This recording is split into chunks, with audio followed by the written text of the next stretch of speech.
നമസ്കാരം, ഞാൻ Jobson Antony. COVID-19 പശ്ചാത്തലത്തിൽ റെഗുലർ ക്ലാസ്സുകൾ അറ്റൻഡ് ചെയ്യാൻ സാധിക്കാതെ പഠിക്കാൻ ബുദ്ധിമുട്ടുന്ന വിദ്യാർത്ഥികൾക്കും അവരുടെ അമ്മമാർക്കും ഈ ക്ലാസ് സമർപ്പിക്കുന്നു.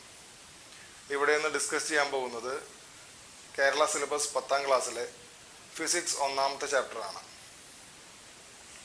ഇഫക്ട്സ് ഓഫ് ഇലക്ട്രിക് കറണ്ട് അഥവാ വൈദ്യുത പ്രവാഹത്തിൻ്റെ ഫലങ്ങൾ എന്നതാണ് ഈ ചാപ്റ്ററിൻ്റെ പേര്. എല്ലാവർക്കും സ്വാഗതം. ഈ ചാപ്റ്റർ തുടങ്ങുമ്പോൾ തന്നെ നിങ്ങളുടെ ടെക്സ്റ്റ് ബുക്കിലില്ലാത്ത കുറച്ച് കാര്യങ്ങൾ, അതായത് നിങ്ങൾ ഓൾറെഡി ചെറിയ ക്ലാസ്സുകളിൽ പഠിച്ചിട്ടുള്ളത് തന്നെയാണ്, എങ്കിലും അതിൻ്റെ ഒരു റീക്യാപ്പ് അല്ലെങ്കിൽ ഒന്ന് ഓർമ്മ പുതുക്കാൻ വേണ്ടിയിട്ട് ഒരു കാര്യം പറയുകയാണ്. മറ്റൊന്നുമല്ല, ഓംസ് ലോ തന്നെയാണ്. ഓംസ് ലോ എന്താണ് എന്നുള്ളതല്ല പറയുന്നത്, ഓംസ് ലോ എങ്ങനെയാണ് നമ്മൾ അപ്ലൈ ചെയ്യുന്നത് എന്നാണ് ഇവിടെ കാണിക്കാൻ പോകുന്നത്. ഓംസ് ലോ വളരെ സിമ്പിൾ ആയിട്ട് എഴുതുകയാണെങ്കിൽ അല്ലെങ്കിൽ ഇക്വേഷൻ ഫോമിൽ എഴുതുകയാണെങ്കിൽ ഇങ്ങനെയാണ് എഴുതുക: V is equal to IR. V is equal to voltage, I is equal to current, R is equal to resistance of the material. Resistance of the material.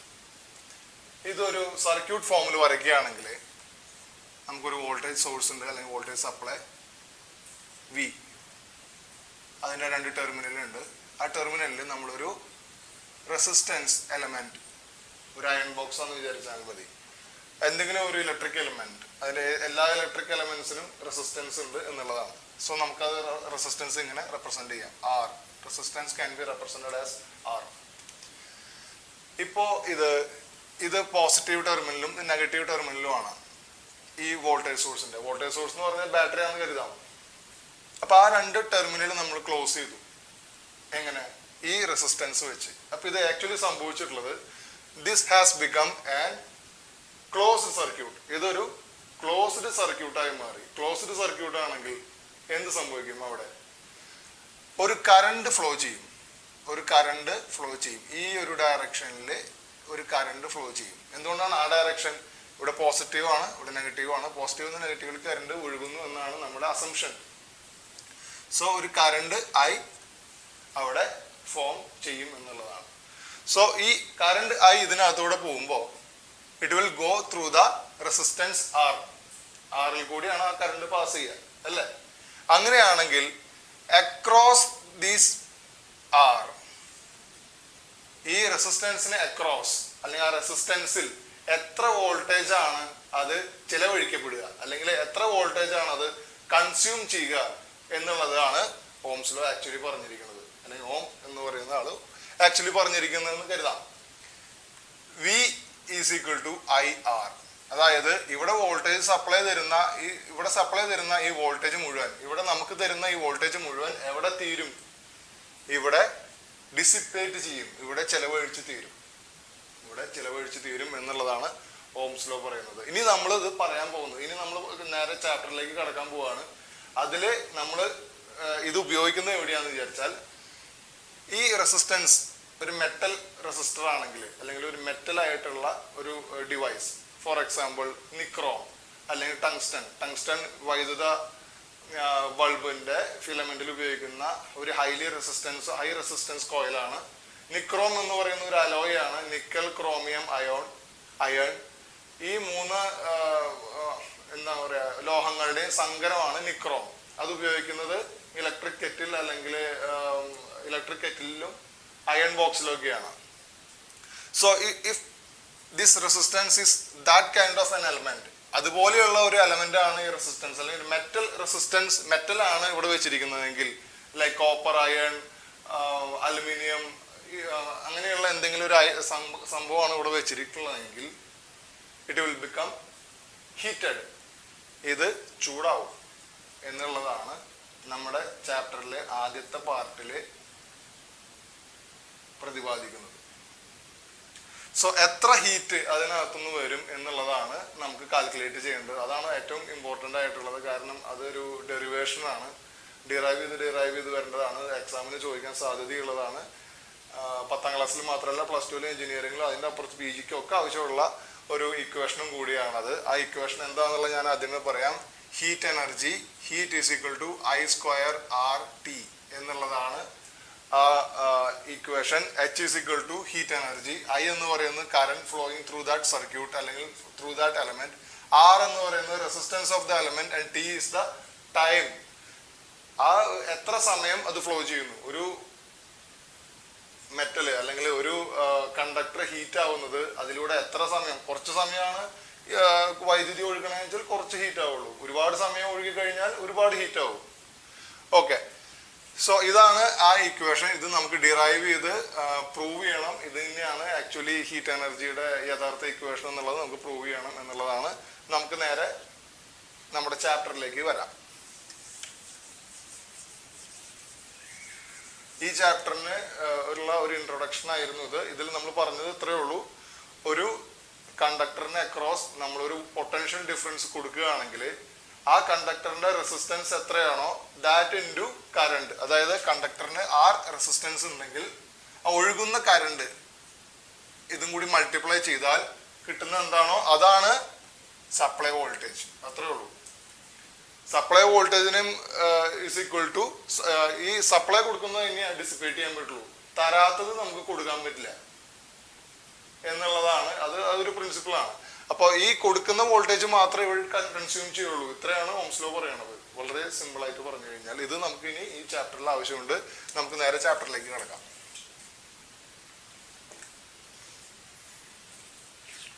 വൈദ്യുത ഊർജത്തിന്റെ ഒരു പ്രത്യേകത എന്താണ്? വൈദ്യുത ഊർജത്തിന്റെ പ്രത്യേകത എന്താണ്? അതിന് മറ്റ് പല ഊർജ തലങ്ങളിലേക്കും അതിനെ മാറ്റാൻ പറ്റും. വേറെ ഏതൊക്കെ തരം ഊർജത്തിലേക്ക് അതിനെ മാറ്റാൻ നമുക്ക് സാധിക്കും? വൈദ്യുത ഊർജത്തിന് നമുക്ക് ഏതൊക്കെ ഊർജമായിട്ട് മാറ്റാൻ സാധിക്കും? താപോർജമായിട്ട് മാറ്റാൻ സാധിക്കും. ഒന്ന് ഹീറ്റ്, താപ ഊർജമായിട്ട് നമുക്ക് വൈദ്യുതോർജത്തിനെ മാറ്റാൻ സാധിക്കും. വേറെ ഏതൊക്കെയായിട്ട് നമുക്ക് മാറ്റാൻ സാധിക്കും? മെക്കാനിക്കൽ അല്ലെങ്കിൽ യാന്ത്രികോർജം. നമുക്ക് വേറെ എന്ത് ഊർജം അതിനകത്ത് നിന്ന് കിട്ടുക? ലൈറ്റ്, സൗണ്ട്, ഇങ്ങനെ പല ഊർജങ്ങളുമായിട്ട് അതിനെ കൺവേർട്ട് ചെയ്യാൻ നമുക്ക് സാധിക്കും. അത് ഇലക്ട്രിസിറ്റിയുടെ ഒരു പ്രത്യേകതയാണ്. നമ്മളിവിടെ ഡിസ്കസ് ചെയ്യാൻ പോകുന്നത് heating effect of electric current ആണ്. Heating effect of electric current, ഈ ആദ്യത്തെ കാര്യമാണ് നമ്മളിവിടെ മെയിനായിട്ട് ഡിസ്കസ് ചെയ്യാൻ പോകുന്നത്. പിന്നെ ലൈറ്റ് എന്നുള്ളത് ഈ ചാപ്റ്ററിന്റെ അവസാന ഭാഗത്ത് വരുന്നുണ്ട്. അവിടെയാണ് നമ്മൾ LED ബൾബിനെ പറ്റിയും ഡിസ്ചാർജ് ലാമ്പിനെ പറ്റിയിട്ടും ഒക്കെ ഡിസ്കസ് ചെയ്യുക. ഇവിടെ heating effect of electric current എന്നുള്ളതാണ് നമ്മൾ ആദ്യമേ ഡിസ്കസ് ചെയ്യാൻ പോകുന്നത്. ഏതൊക്കെയാണ് ഹീറ്റിംഗ് ഇഫക്റ്റ് ഉപയോഗിച്ചിട്ടുള്ള ആ ഒരു വസ്തുക്കൾ അല്ലെങ്കിൽ ആ ഉപകരണങ്ങൾ ഏതൊക്കെയാണ്? ഒന്ന് നമുക്ക് എഴുതാം, അയൺ ബോക്സ്. അയൺ ബോക്സ് നമ്മൾ നേരത്തെ പറഞ്ഞു. അടുത്തത് നമുക്ക് എന്ത് പറയാം? കെറ്റിൽ. അയൺ ബോക്സ് എന്ന് പറയുന്നത് കെറ്റിൽ എന്ന് പറയുന്നതും പ്രത്യേകിച്ച് പറയേണ്ട കാര്യമില്ല, അതെല്ലാം ഇലക്ട്രിക് ആണെന്നുള്ളത്. കരി ഉപയോഗിച്ചിട്ടുള്ള അയൺ ബോക്സ് അല്ല, കെറ്റിൽ. പിന്നെ അടുത്തത് ഏതൊക്കെയാണ്? അടുത്തത് ഏതാണ്? ഒരു ഇലക്ട്രിക് വാട്ടർ ഹീറ്റർ.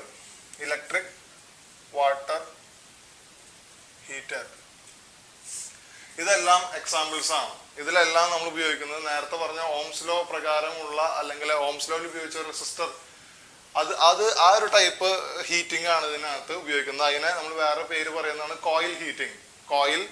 കോയിൽ ഉപയോഗിച്ച് ഹീറ്റ് ചെയ്യുന്നതാണ്. നമ്മുടെ വീട്ടിൽ ഇൻഡക്ഷൻ കുക്കറും മൈക്രോവേവ് ഓവനും ഒക്കെ ഉണ്ട്.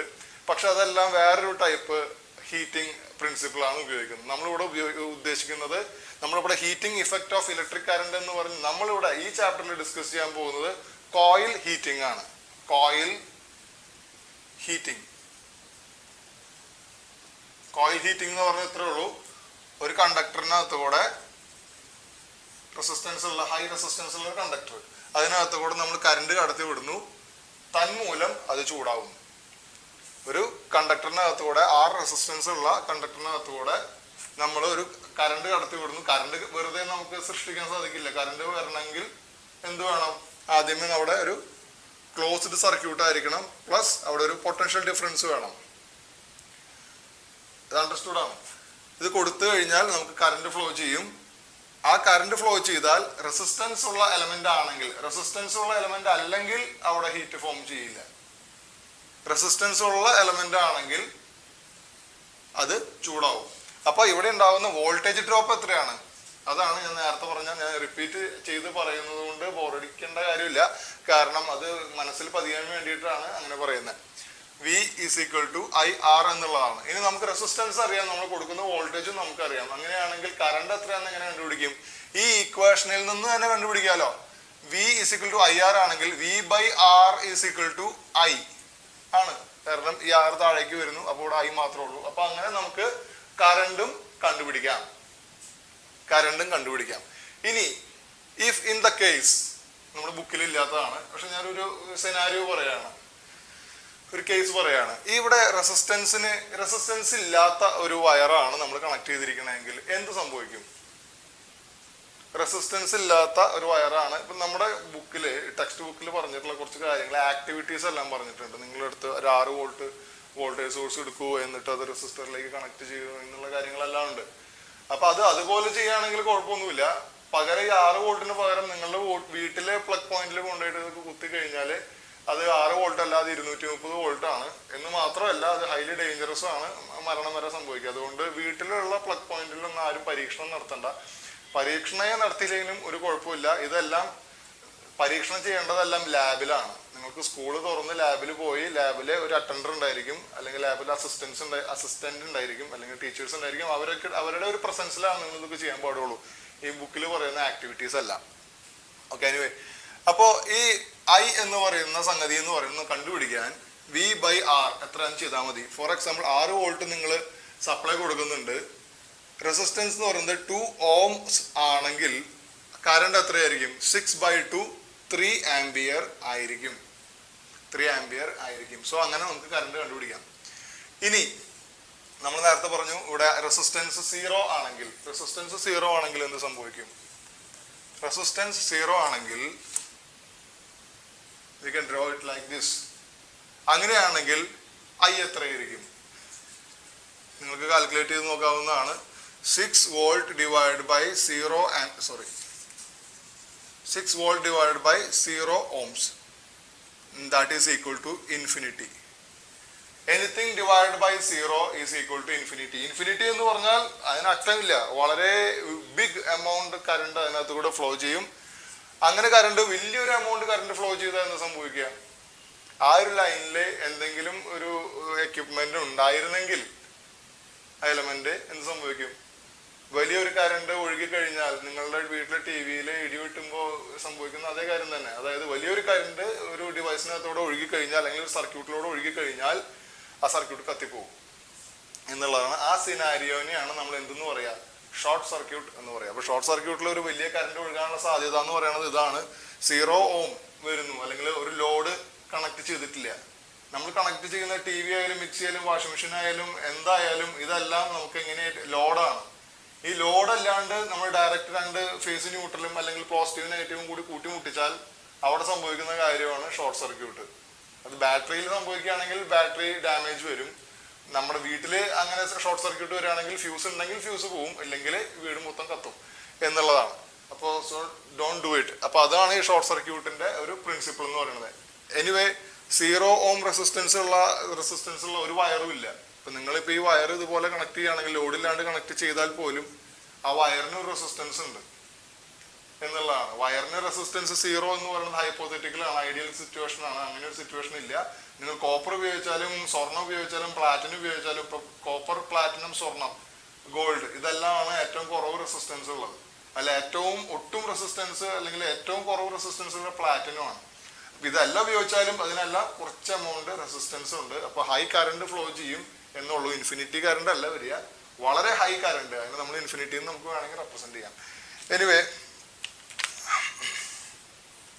എങ്ങനെയാണ് ഇത്തരം ഉപകരണങ്ങളിൽ ഈ iron box, kettle, water heater എന്നുള്ളതിൽ വൈദ്യുതോർജം താപോർജമായിട്ട് മാറുന്നത് എന്നാണ് ഇനി നമ്മൾ പരിശോധിക്കാൻ പോകുന്നത്.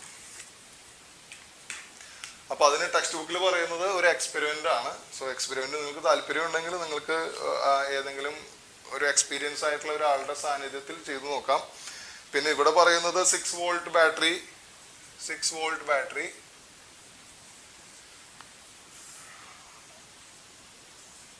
ഒരു കോയിലിലേക്ക് കണക്ട് ചെയ്യണം എന്നുള്ളതാണ്. സോ 6 വോൾട്ട് ബാറ്ററി ആയതുകൊണ്ട് കോയിലും വളരെ ചെറുതായിരിക്കണം എന്നുള്ളതാണ്. പിന്നെ കോയിലിൻ്റെ 2 അറ്റം ഇതൊക്കെയാണ്. ഈ ഭാഗത്ത് നമുക്ക് കണക്റ്റിംഗ് വയർ എന്ന് പറയാം. അത് നമുക്ക് കോപ്പർ എടുക്കാം, കാരണം ഏറ്റവും റെസിസ്റ്റൻസ് കുറഞ്ഞ നമുക്ക് അവൈലബിൾ ആയിട്ടുള്ള വയർ എന്ന് പറയുന്നത് കോപ്പറാണ്. സോ ഈ 6 വോൾട്ട് ഈ പറയുന്ന ഹൈ റെസിസ്റ്റൻസ് ആയിട്ടുള്ള കോയിലിലേക്ക് നമ്മൾ കണക്ട് ചെയ്ത് വെച്ചിരിക്കുകയാണ്. അങ്ങനെ ചെയ്യുമ്പോൾ ഇപ്പം നമുക്ക് വേണമെങ്കിൽ താല്പര്യം ഉണ്ടെങ്കിൽ ഇവിടെ ഒരു സ്വിച്ച് ഒക്കെ വെക്കാം. When the switch is closed, a current will flow through this circuit. നമ്മൾ നേരത്തെ പറഞ്ഞു, ഓംസ് ലോയിൽ സംഭവിച്ച അല്ലെങ്കിൽ ഓംസ് ലോ ഡിസ്കസ് ചെയ്തപ്പോൾ നമ്മൾ പറഞ്ഞ കാര്യമാണ്. ഈ കറണ്ട് ഇതിനകത്തോട് പോകുമ്പോൾ നമുക്ക് ഒബ്സർവ് ചെയ്യാൻ സാധിക്കുക എന്ന് പറയുന്നത് ഈ നിക്രോം ആയിട്ടുള്ള വയർ. നിക്രോം എന്ന് നമ്മൾ പറഞ്ഞു ഒരു അലോയ് ആണ്. നിക്കൽ, ക്രോമിയം ആൻഡ് അയൺ ഇതെല്ലാം കൂടിയിട്ടുള്ള അലോയ് ആണ് നിക്രോം. അപ്പൊ അത് it will become red hot. അതിങ്ങനെ ചുട്ട് പഴുത്തൊരു ചുവന്ന കളറിലേക്ക് അത് വരും എന്നുള്ളതാണ്.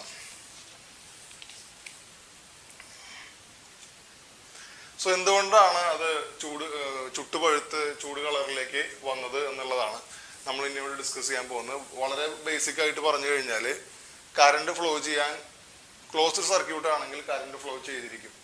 അങ്ങനെ കറണ്ട് ഫ്ലോ ചെയ്യാൻ ഇത് പ്ലാൻ ചെയ്യുന്ന സമയത്ത് അല്ലെങ്കിൽ കറണ്ട് അതിനകത്തൂടെ പോകാൻ പ്രിപ്പയർ ചെയ്യുമ്പോൾ ഈ എലമെന്റ് എന്താണ് ചെയ്യുന്നത്? കറണ്ടിനോട് വരണ്ട എന്ന് പറഞ്ഞ് കറണ്ടിനെ എന്ത് ചെയ്യുന്നു?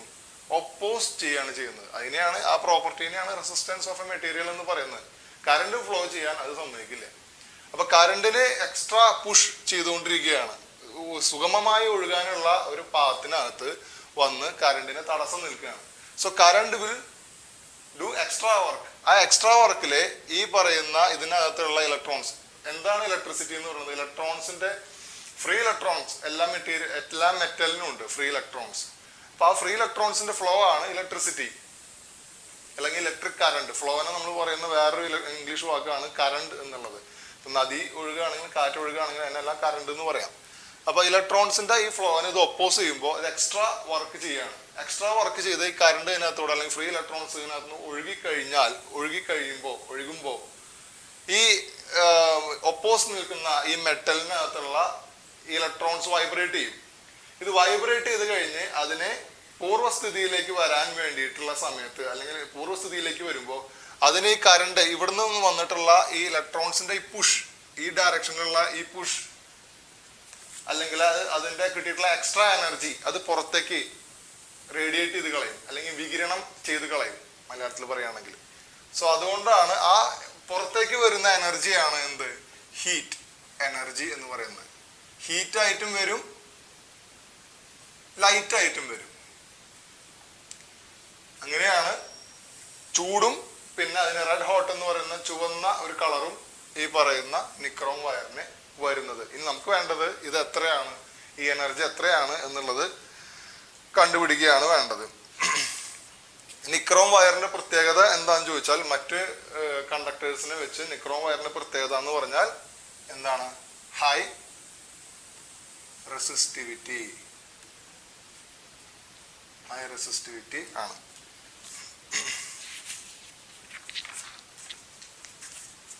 ഇതിന്റെ നമ്മൾ ഒബ്സർവ് ചെയ്ത കാര്യം എന്താണ്?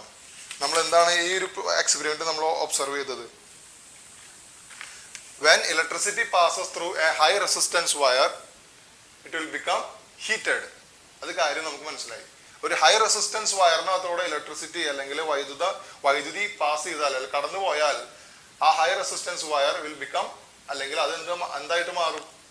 അത് ചൂടാവും എന്നുള്ളതാണ് നമുക്ക് ഇതിലൂടെ മനസ്സിലാക്കാൻ സാധിച്ചത്.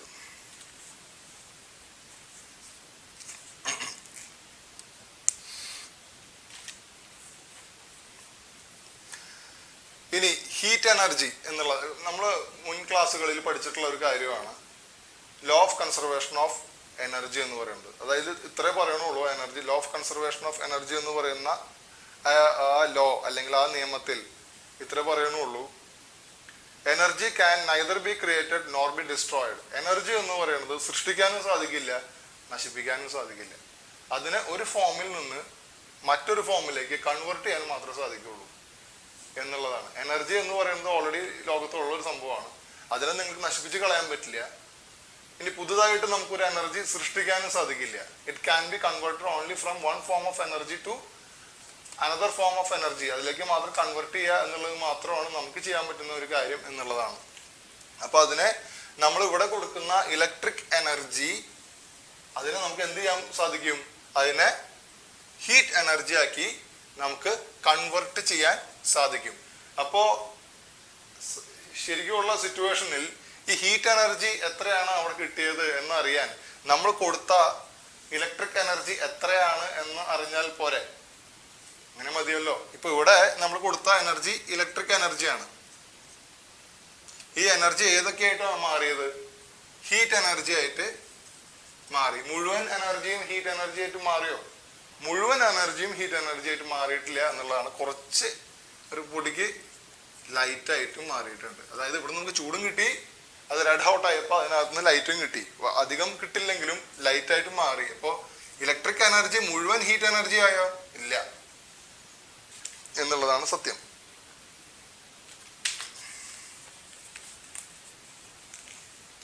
ഇനി എനർജീനെ പറ്റി പറയുകയാണെങ്കിൽ, എനർജീനെ പറ്റി നിങ്ങൾക്ക് എന്തെല്ലാം അറിയാം?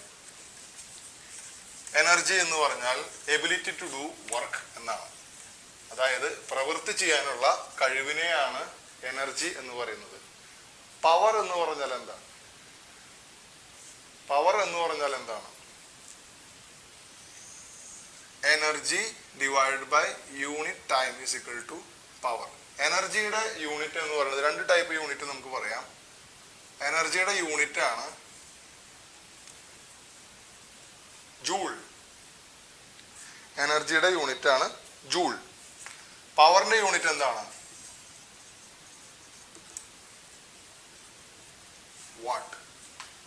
WATT. നമ്മൾ കടയിൽ പോയിട്ട് ഒരു ബൾബ് മേടിക്കുമ്പോൾ നമ്മൾ എന്തെന്നാ പറയാ? നമുക്കൊരു 9 വാട്ട് ബൾബ് വേണം എന്നാണ് പറയുന്നത്. പക്ഷെ പലരും പോയിട്ട് കടയിൽ ചോദിക്കുമ്പോൾ 9 വോൾട്ടിന്റെ ബൾബ് തായോ, ഒരു 40 വോൾട്ടിന്റെ ബൾബ് താ എന്നൊക്കെയാണ് പറയുന്നത്. അത് തെറ്റാണ്, അങ്ങനെ പറയാൻ പാടില്ല. കാരണം എത്ര വോൾട്ടിന്റെ ബൾബ് ആയാലും നമ്മുടെ വീട്ടിൽ തന്നെ സപ്ലൈ 230 വോൾട്ടാണ്. അപ്പൊ എല്ലാ എക്യുപ്മെന്റും നിങ്ങൾ കടയിൽ പോയിട്ട് മേടിക്കുന്നത് എല്ലാം 230 വോൾട്ടിൽ വർക്ക് ചെയ്യുന്നതാണ്. എന്താണ് വ്യത്യാസം? അതിന്റെ പവറിൽ മാത്രമാണ് വ്യത്യാസം. സോ നമുക്ക് 5 വാട്ട് LED ബൾബ് മേടിക്കാം, 40 വാട്ട് ഇൻകാൻഡസെന്റ് ലാമ്പ് വാങ്ങിക്കാം, 750 വാട്ട് മിക്സി മേടിക്കാം. അല്ലാണ്ട് 750 വോൾട്ട് മിക്സി മേടിക്കാൻ പറ്റില്ല. അത് മേടിച്ചു കഴിഞ്ഞാൽ വർക്ക് ചെയ്യൂല. ചുരുക്കം പറഞ്ഞു കഴിഞ്ഞാൽ അങ്ങനെ ഒരു സംഭവം ഉണ്ടാക്കുന്നില്ല.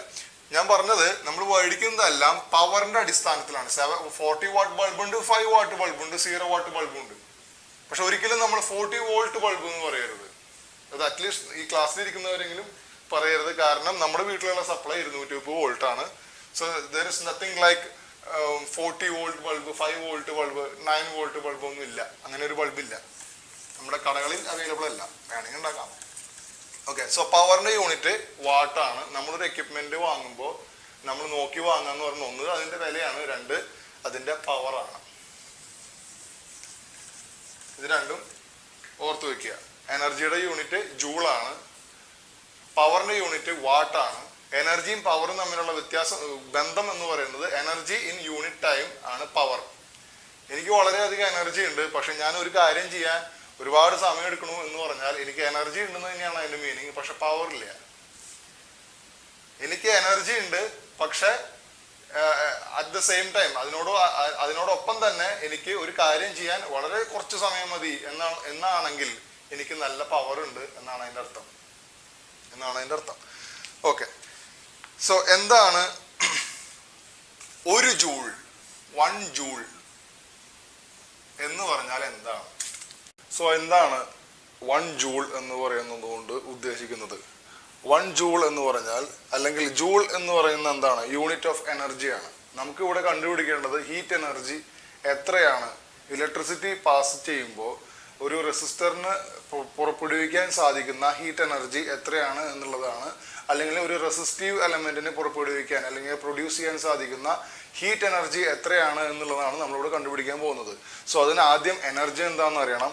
എനർജി എന്ന് പറയുന്നത് എബിലിറ്റി ടു ഡു വർക്ക്, അല്ലെങ്കിൽ വർക്ക് ചെയ്യാനുള്ള അല്ലെങ്കിൽ പ്രവൃത്തി ചെയ്യാനുള്ള കഴിവിനെയാണ് എനർജി എന്ന് പറയുന്നത്. അപ്പോൾ അതിൻ്റെ യൂണിറ്റ് എന്താണ് എന്നുള്ളതാണ് നമ്മളിവിടെ കാണിച്ചിരിക്കുന്നത്. അതാണ് ജൂൾ. ഇനി എന്താണ് ഒരു ജൂൾ എന്നുള്ളതാണ് നമ്മൾ ഇലക്ട്രിക്കൽ എനർജി അല്ലെങ്കിൽ ഇലക്ട്രിക്കൽ എനർജി പോയിന്റ് ഓഫ് വ്യൂവിൽ പറയുകയാണെങ്കിൽ ഒരു ജൂൾ എന്നത് എന്താണ് എന്നുള്ളതാണ് ഇവിടെ കാണിച്ചിരിക്കുന്നത്. The energy required to move 1 coulomb charge under 1 volt and that is 1 joule. The energy required to move 1 coulomb charge under 1 volt is known as 1 joule.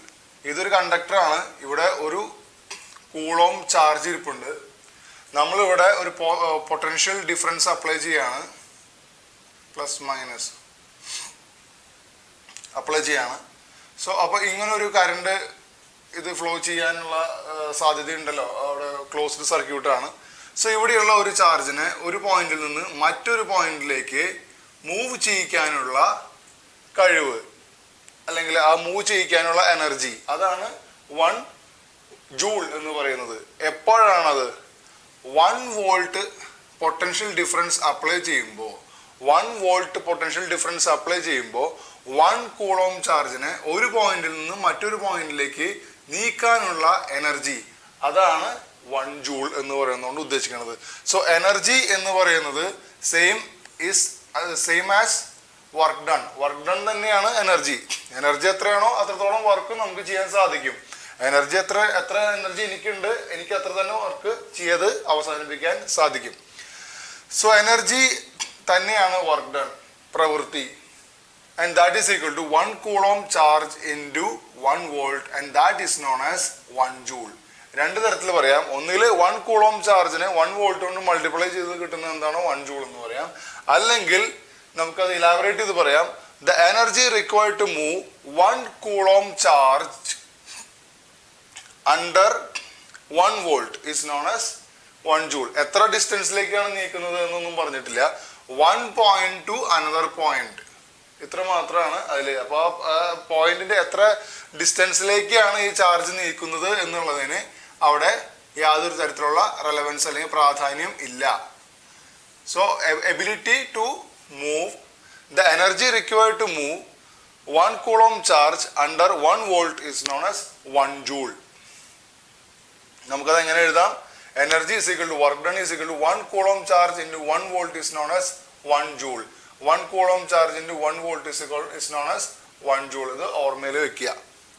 അപ്പൊ അങ്ങനെയാണെങ്കിൽ if Q coulomb charge moves in V potential difference then the energy. അപ്പൊ അങ്ങനെയാണെങ്കിൽ ഈ 1 കൂളോമിന് പകരം Q coulomb ആണ്, 1 വോൾട്ടിന് പകരം V volt ആണ്. അങ്ങനെയാണെങ്കിൽ എനർജി അല്ലെങ്കിൽ വർക്ക് ഡൺ എന്ന് പറയുന്നത് എത്രയാണ്? QV ജൂൾ ആണ്. എനർജി അല്ലെങ്കിൽ വർക്ക് ഡൺ എന്ന് പറയുന്നത് QV ജൂൾ. ഈ Q കൂളോം ചാർജ് എന്ന് പറയാൻ കാരണം എന്ന് വെച്ചാൽ Q വേരിയബിൾ ആണ്. Q can be any value. 5 coulomb charge ആവാം, 10 കൂളോം ചാർജ് ആവാം. അത് എത്ര പൊട്ടൻഷ്യൽ ഡിഫറൻസിൽ? 10 വോൾട്ട് ആവാം, 20 വോൾട്ട് ആവാം. So 10 coulomb charge 5 potential difference, 5 volt potential ഡിഫറൻസിൽ മൂവ് ചെയ്യുകയാണെങ്കിൽ എത്രയാണ് ജൂൾ? 10 ഇൻറ്റു 5 50 ജൂൾ എനർജി ആവശ്യമാണ്. ഇത്രയാണ് അതിൻ്റെ അർത്ഥം.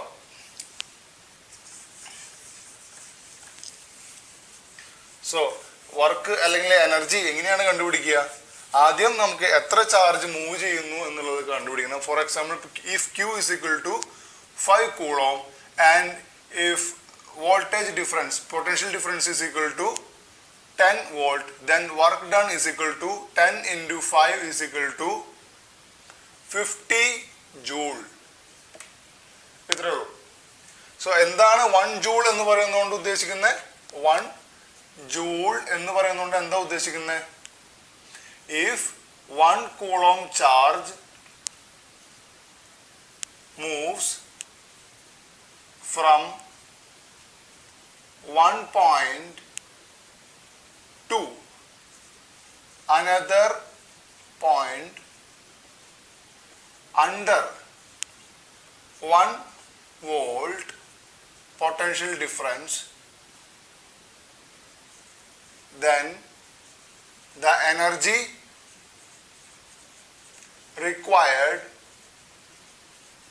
is equal to 1 joule.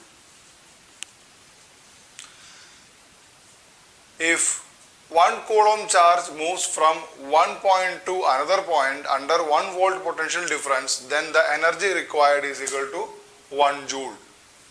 So നമുക്ക് എങ്ങനെ എഴുതാം? വർക്ക് ഡൺ അല്ലെങ്കിൽ W ഈസ് ഈക്വൽ ടു അല്ലെങ്കിൽ energy is equal to work done is equal to Q into V. നമ്മൾ എന്താ കണ്ടുപിടിക്കാൻ പോകുന്ന ഹീറ്റ് എനർജിയാണ്. സോ ഈ എനർജീനെ ഹീറ്റ് എനർജി ആയിട്ട് നമുക്ക് റെപ്രസെന്റ് ചെയ്യാൻ സാധിക്കും. So energy is equal to Q into V. So ഇനി എന്താണ് പവർ? പവർ എന്ന് പറഞ്ഞാൽ എന്താണ്? Power is equal to work divide by time അല്ലെങ്കിൽ എനർജി ഡിവൈഡ് ബൈ ടൈം ആണ്. സോ നമുക്കിവിടെ ഈ സൈഡിൽ എനർജി അല്ലെങ്കിൽ വർക്ക് കിട്ടിയിട്ടുണ്ട്. So that divide by P is equal to E by T and that is equal to Q V by T. ഇതാണ് power.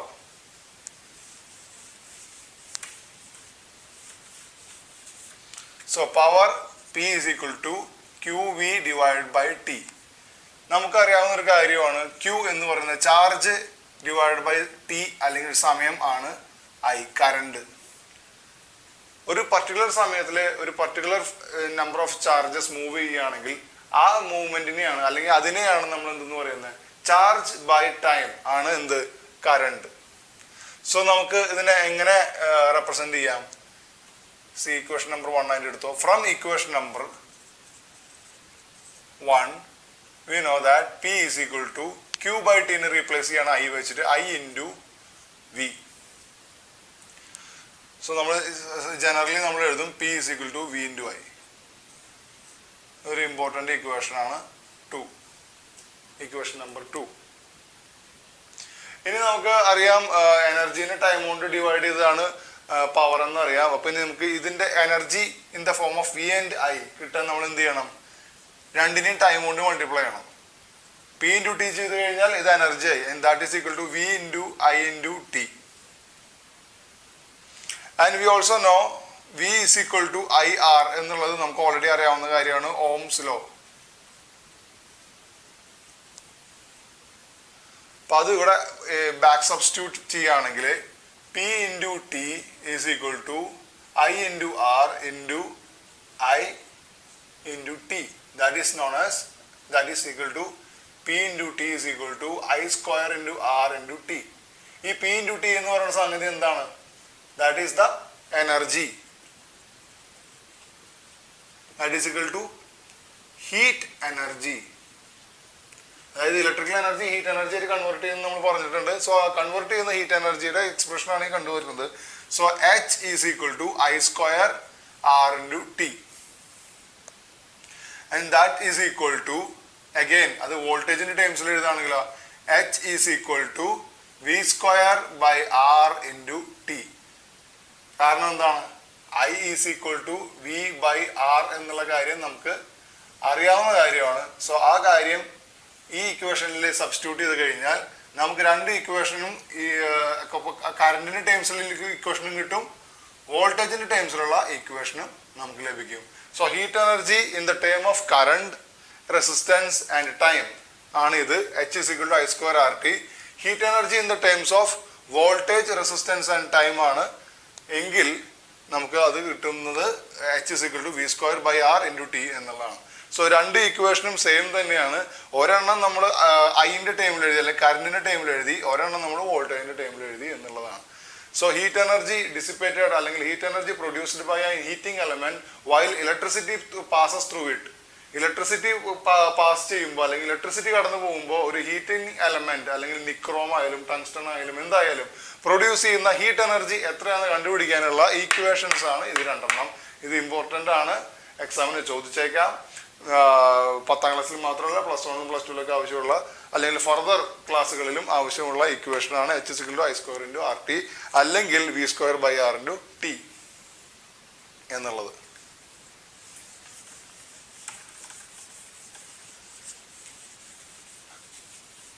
So അതിന്റെ ടൈമിൽ പറയുകയാണെങ്കിൽ P is equal to power നമുക്ക് എങ്ങനെ റെപ്രസെന്റ് ചെയ്യാം? I square into R or V square by R. അത് ഓറാണ്, വേറെ എഴുതാം. that is equal to V square by R. ഇത്രയാണ്.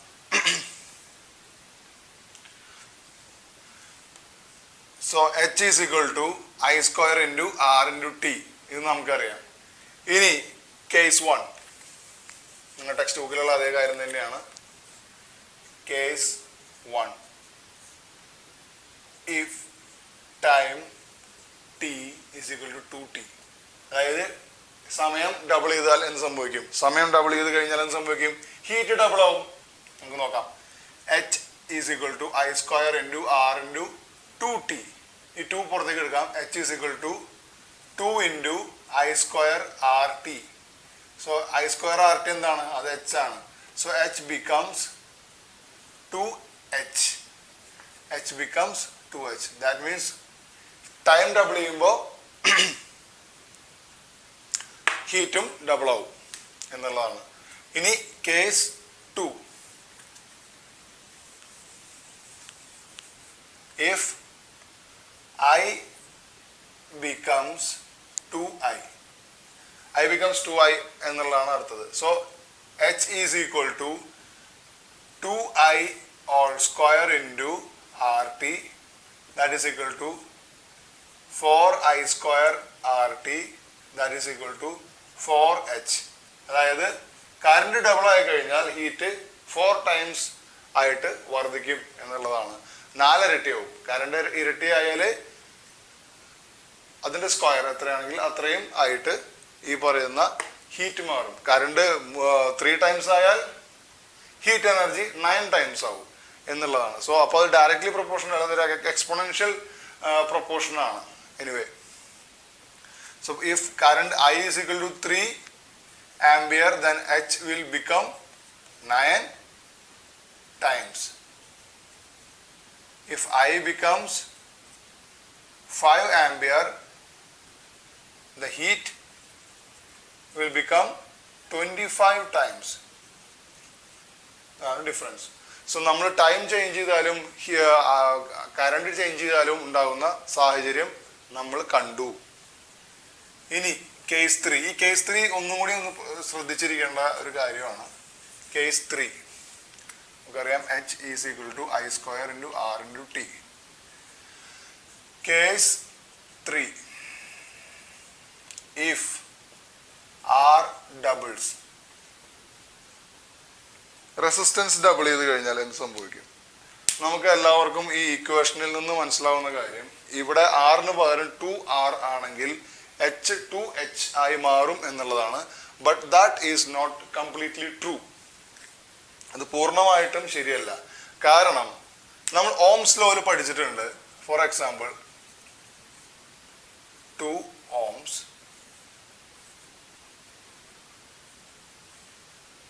5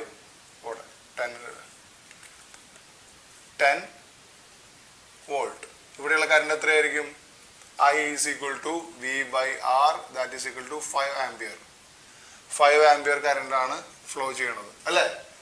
ഇനി ഇവിടെ 2ന് പകരം 1 ohm ആയാലോ? Then I will become 10 volt divided by 1 ohm is equal to 10 ampere. നമ്മൾ ഇതിൽ നിന്ന് നമുക്ക് എന്താ മനസ്സിലായത്? 1 ohm ആയി കുറഞ്ഞപ്പോൾ കറണ്ട് കൂടി. 2 ohm എന്നുള്ളത് 1 ohm ആയപ്പോൾ കറണ്ട് കൂടി. അല്ലെങ്കിൽ 1 ohm ആണ് ഇവിടെ ഉണ്ടായിരുന്നതെങ്കിൽ അത് 2 ohm ആവുമ്പോൾ കറണ്ട് കുറഞ്ഞു. That means if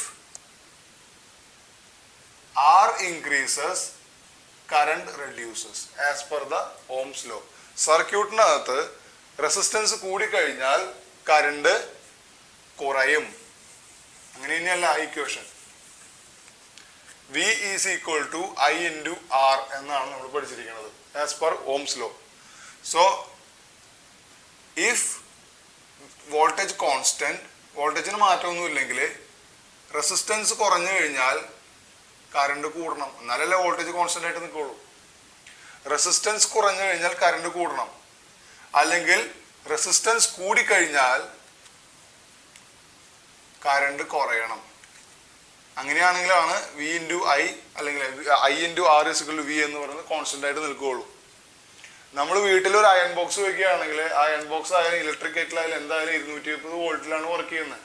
home appliances എല്ലാം ഒരേ പവറിലാണ് ഒരേ വോൾട്ടേജിലാണ് വർക്ക് ചെയ്യുന്നത്. എല്ലാം സിംഗിൾ ഫേസ് വോൾട്ടേജ് 230 അല്ലെങ്കിൽ 220 വർക്ക് ചെയ്യുക. So voltage remains constant. If we change the resistance, what will happen? Resistance കൂട്ടിക്കഴിഞ്ഞാൽ എന്ത് സംഭവിക്കും? കറണ്ട് കുറയും. എല്ലാ സാഹചര്യത്തിലും കറണ്ട് കുറയണം എന്നില്ല. സോ റെസിസ്റ്റൻസ് കൂടിയാൽ കറണ്ട് കൂടുവോ, ഹീറ്റ് കൂടുവോ, റെസിസ്റ്റൻസ് കുറച്ചാൽ ഹീറ്റ് കുറയ്ക്കുമോ എന്ന് പറയാൻ പറ്റില്ല. അതിന് ഫർദർ ആയിട്ടുള്ള ഡീറ്റെയിൽസ് വേണം. കാരണം resistance can be added as series ആയിട്ട് ആഡ് ചെയ്യാം, പാരലൽ ആയിട്ട് ആഡ് ചെയ്യാം. ഇത് സീരീസ് ആയിട്ട് ആഡ് ചെയ്താലും പാരലൽ ആയിട്ട് ആഡ് ചെയ്താലും രണ്ട് റിസൾട്ടാണ്. ഇവിടെ ഒരു 5 ഓം ഉണ്ട്, 2 ഓം ഉണ്ട്. സീരീസ് ഇത് ടോട്ടൽ റെസിസ്റ്റൻസ് എന്ന് 7 ഓം ആണ്. ഇവിടെ 5 ഓം ഉണ്ട്, 2 ഓം ഉണ്ട്. ടോട്ടൽ റെസിസ്റ്റൻസ് എന്ന് പറയുന്നത് 20/7 ഓം ആണ്. ഇതാണ് വ്യത്യാസം.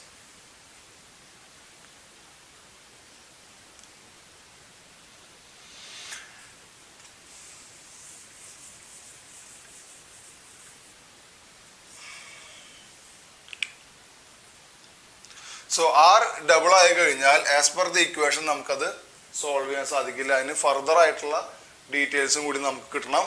അല്ലെങ്കിൽ നമ്മളോട് പറയണം ഈ R doubles current remains constant.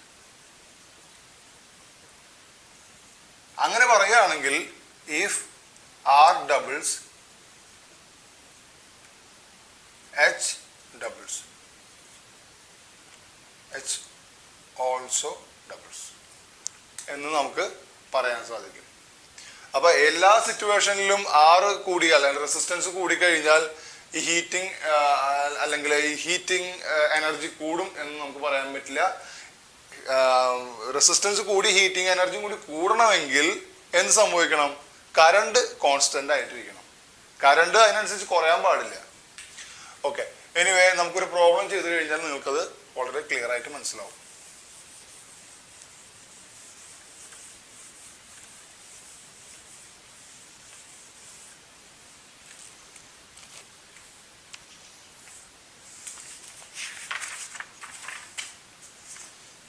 രണ്ട് ഹീറ്ററിനെ പറ്റിയിട്ട് നമ്മൾ അനലൈസ് ചെയ്യാൻ പോകണം.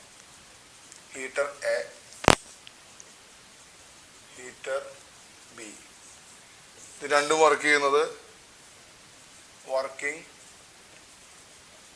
വോൾട്ടേജ് 230 വോൾട്ടാണ്. ഇവിടെയും വി = 230 വോൾട്ടാണ്. അതുപോലെ ഇതിന്റെ resistance of the heating coil resistance 1150 ohms ആണ്. ഇവിടെ R = 460 ഓംസ് ആണ്.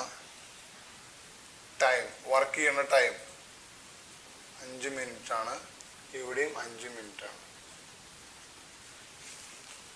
ഇനി ഹീറ്റ് കണ്ടുപിടിക്കണം. ഹീറ്റ് കണ്ടുപിടിച്ചാൽ നിങ്ങൾ V²/R × T that is equal to 230 square divided by 1150 × 60 seconds ആണ്. So that will become 13,800 joule. ഇവിടെയാണെങ്കിലോ H is equal to V²/R × T എന്ന് പറയുന്നത് 230 square divided by 460 × 60 എന്ന് പറയുന്നത് എത്രയായിട്ട് വരും? 34,500 ജൂൾ.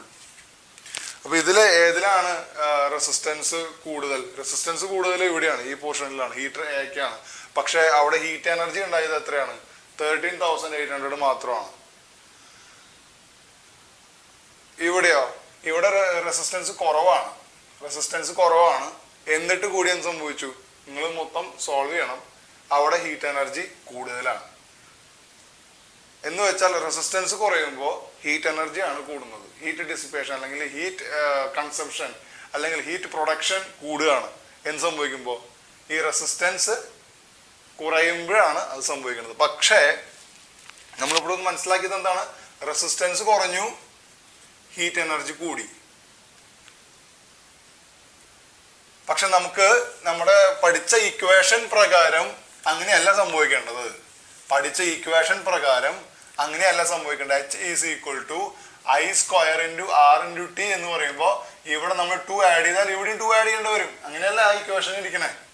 പക്ഷെ അവിടെ എന്ത് സംഭവിച്ചത്? H is equal to I square into R into T എന്നുള്ളതിൽ റെസിസ്റ്റൻസ് കുറച്ച് കഴിഞ്ഞപ്പോൾ കറണ്ട് കൂടി. കറണ്ട് കൂടിയതിനനുസരിച്ചിട്ടല്ല I കൂടിയതിനനുസരിച്ചിട്ടല്ല ഹീറ്റ് ഡെവലപ്പ് ആയി. I ആയി കഴിഞ്ഞാൽ ഹീറ്റ് 2H അല്ല. കാരണം ഇതിന് മുകളിൽ ഒരു സ്ക്വയർ ഉണ്ട്. അപ്പൊ കുറച്ചും കൂടി. അപ്പോൾ റെസിസ്റ്റൻസ് ഇത്തിരി കുറഞ്ഞു, എന്നാൽ കറണ്ട് ഒരുപാട് കൂടി. അതുകൊണ്ടാണ് ഹീറ്റർ ബിയുടെ കേസിൽ ഹീറ്റ് എനർജി കൂടുതലാവാൻ കാരണം. സോ എപ്പോഴും റെസിസ്റ്റൻസ് കുറഞ്ഞത് കൊണ്ട് ഹീറ്റ് എനർജി കുറയണം എന്നുമില്ല, കൂടണം എന്നുമില്ല. ഓക്കെ, ഇനി നിങ്ങൾ series and parallel connection of resistance എന്നുള്ളത് പഠിക്കും. Series and parallel connection of resistance പഠിച്ചു കഴിഞ്ഞാൽ നിങ്ങൾക്ക് മനസ്സിലാവും. ഫോർ എക്സാമ്പിൾ, സീരീസ് കണക്ഷൻ 5-20 ആണെങ്കിൽ ഇതിന് ടോട്ടൽ റെസിസ്റ്റൻസ് എന്ന് പറയുന്നത് 25 ആണ്. ഇതേ 5ഉം 20യും ഇങ്ങനെയാണ് വെക്കണമെങ്കിൽ ഇതിന്റെ ടോട്ടൽ റെസിസ്റ്റൻസ് എന്ന് പറയുന്നത് 4 ഓം ആണ്. സോ റെസിസ്റ്റൻസ് നിങ്ങൾക്ക് ആഡ് ചെയ്യാന്ന് പറയുമ്പോൾ എങ്ങനെ വേണമെങ്കിലും ആഡ് ചെയ്യാം. സീരീസ് ആയിട്ട് ആഡ് ചെയ്യാം, പാരലായിട്ട് ആഡ് ചെയ്യാം. സോ അത് എങ്ങനെ ആഡ് ചെയ്യണോ എന്നുള്ളതിനനുസരിച്ചിരിക്കും. ഇപ്പോൾ 5 ഓമിന്റെ കൂടെ 20 ഓം ആഡ് ചെയ്യണത് സീരീസ് ആയിട്ടാണെങ്കിൽ ടോട്ടൽ റെസിസ്റ്റൻസ് കൂടി. അങ്ങനെയാണെങ്കിൽ സംഭവിക്കും, കറണ്ട് എടുക്കുന്നത് കുറയും. ഇങ്ങനെയാണെങ്കിലോ ടോട്ടൽ റെസിസ്റ്റൻസ്, നെറ്റ് റെസിസ്റ്റൻസ് കുറയാണ് ചെയ്തത്, അപ്പൊ കറണ്ട് എടുക്കുന്നത് കൂടും. അപ്പൊ നമ്മൾ 20 ഓംസ് ഇങ്ങനെ ആഡ് ചെയ്ത് കഴിഞ്ഞാൽ, പാരലായിട്ട് ആഡ് ചെയ്ത് കഴിഞ്ഞാൽ, 5 ഓമിന് പാരലായിട്ട് ആഡ് ചെയ്ത് കഴിഞ്ഞാൽ സംഭവിക്കും, ഇവിടെ റെസിസ്റ്റൻസ് മൊത്തത്തിൽ കുറയും, കറണ്ട് എടുക്കുന്നത് കൂടും. സോ സീരീസ് കണക്ഷൻ ആയിട്ടാണോ പാരലൽ കണക്ഷൻ ആയിട്ടാണോ ഇത് ആഡ് ചെയ്യുന്നത് എന്നുള്ളത് നമ്മൾ അറിയേണ്ടത് ആവശ്യമാണ്. So that is the next topic, series and parallel connections.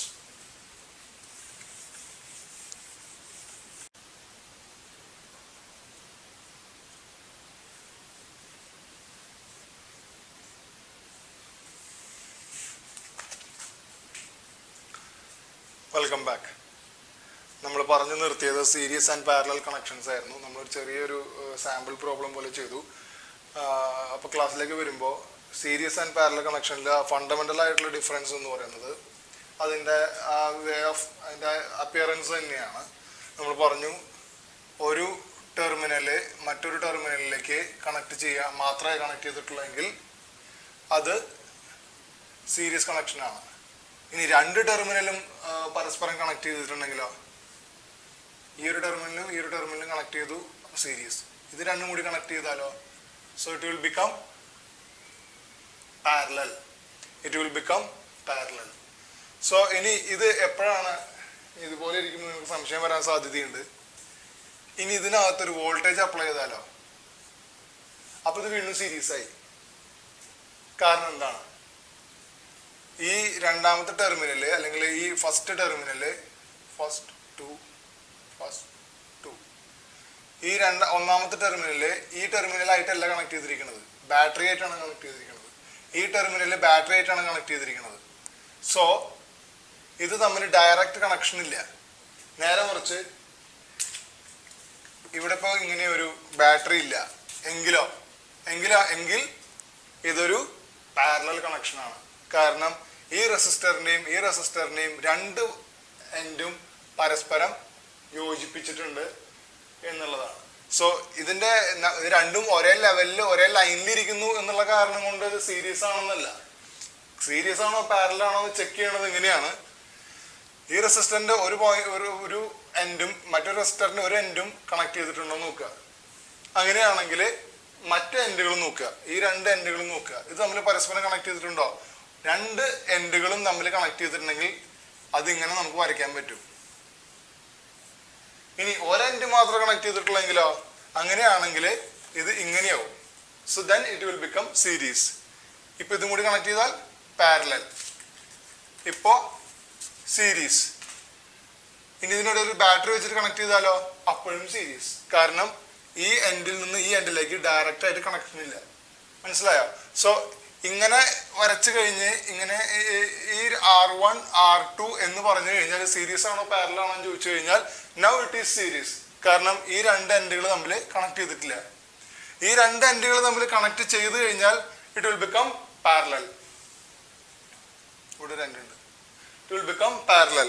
Again ഇവിടെ ഒരു ഓപ്പണിംഗ് ഇട്ട് ഇവിടെ നമ്മളൊരു ബാറ്ററി കണക്ട് ചെയ്ത് കഴിഞ്ഞാൽ it will again become series. So series ആണോ പാരലൽ ആണോ എന്നുള്ളത് ഒറ്റ നോട്ടത്തിൽ കണ്ടുപിടിക്കാണ്ട് ഇതുപോലെ ചെക്ക് ചെയ്യുക. അതായത് രണ്ട് ടെർമിനലും തമ്മിൽ പരസ്പരം കണക്ട് ചെയ്തിട്ടുണ്ടോ, just like this, not like this.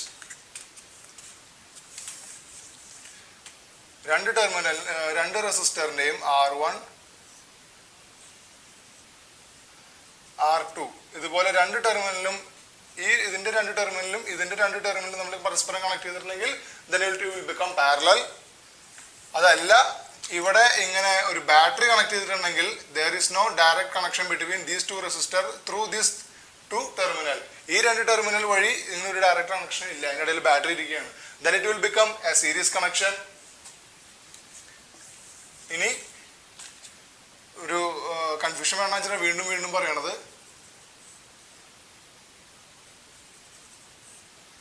ഇത് സീരീസോ അല്ല പാരലലോ, കാരണം ഈ രണ്ട് റെസിസ്റ്ററുകൾ തമ്മിൽ കണക്ഷൻ ആയിട്ടില്ല. ഇനിയിപ്പോൾ ഇവിടെ നമ്മൾ കണക്ട് ചെയ്ത് കഴിഞ്ഞാൽ it will become series connection.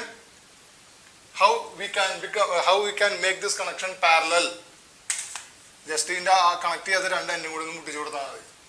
അപ്പോൾ ദിസ് കണക്ഷൻ ബിക്കേം പാരലൽ. ഇനി വീണ്ടും സീരീസ് ആക്കണമെങ്കിൽ വേറെ വഴി ചെയ്താൽ മതി. ഇവിടെ ഒരു ബാറ്ററി ഇട്ട് കഴിഞ്ഞാൽ again it will become series connection. മനസ്സിലായെന്ന് വിചാരിക്കുന്നു. ഇനി അതിലെ വോൾട്ടേജിനും what happens to voltage and current in series and parallel connection? വോൾട്ടേജിനും കറണ്ടിനും സീരീസ് ആൻഡ് പാരലൽ കണക്ഷനിൽ, സീരീസ് കണക്ഷനിൽ എന്ത് സംഭവിക്കും, പാരലൽ കണക്ഷനിൽ എന്ത് സംഭവിക്കും? അതാണ് അടുത്ത കാര്യം. Voltage divides in which connection? Series connection. Current divides parallel connection.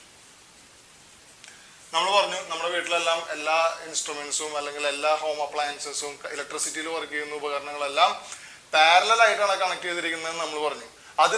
അതിനാവശ്യമായിട്ടുള്ള ഓരോ അപ്ലയൻസിന് ആവശ്യമായിട്ടുള്ള എത്രയാണോ കറണ്ട് ആവശ്യമായിട്ടുള്ള അത്രയും കറണ്ടാണ് ഓരോ എക്യുപ്മെന്റ്സിനും കിട്ടുന്നത്. അതായത് ഓരോ എക്യുപ്മെന്റ്സിലും ഓരോ ബ്രാഞ്ചിലും ഓരോ കറണ്ടാണ്. ഫാനിന് ഒരു കറണ്ട്, ടി വിക്ക് ഒരു കറണ്ട്, മൊബൈൽ ചാർജറിന് വേറൊരു കറണ്ട്, ഓരോരുത്തരും ഓരോ അളവിലാണ് കറണ്ട്. സോ ആ കറണ്ട് ഡിവൈഡ് ചെയ്ത് പോവാണ്. മൊത്തം കറണ്ട് സ്റ്റേവയർന്ന് KSEBയിൽ നിന്ന് നമ്മൾ വലിക്കുന്ന മൊത്തം കറണ്ട് പല ബ്രാഞ്ചിലേക്ക് പല അളവിൽ പലതായിട്ട് മുറിഞ്ഞു പോവാണ് അല്ലെ? അപ്പൊ അത് ആലോചിച്ചാൽ മതി. Current divides in parallel. Current ഓരോ ബ്രാഞ്ചിലും ഓരോന്നാണ്. ഓരോ പാരലൽ ബ്രാഞ്ചിലും കറണ്ട് ഓരോ അളവാണ് എന്നുള്ളതാണ് ഈ പറയുന്നതിന്റെ അർത്ഥം. കറണ്ട് ഡിവൈഡ് ചെയ്ത് പോവും. 5 ആംപിയർ വരുമ്പോൾ 1 ആംപിയർ മിക്സിക്കും, 1 ആംപിയർ വാഷിംഗ് മെഷീനും, 2 ആംപിയർ AC-ക്കും, 3 ആംപിയർ വെൽഡിംഗ് സെറ്റിനും, 3 ആംപിയർ വേറെ ഏതെങ്കിലും ഒരു മോട്ടറിനും ഒക്കെ ഡിവൈഡ് ചെയ്ത് പോകുന്നതാണ് നമ്മുടെ വീട്ടിലെ അവസ്ഥ. നമ്മുടെ വീട്ടിൽ പാരലൽ കണക്ഷൻ ആണെന്ന് നമ്മൾ പറഞ്ഞു.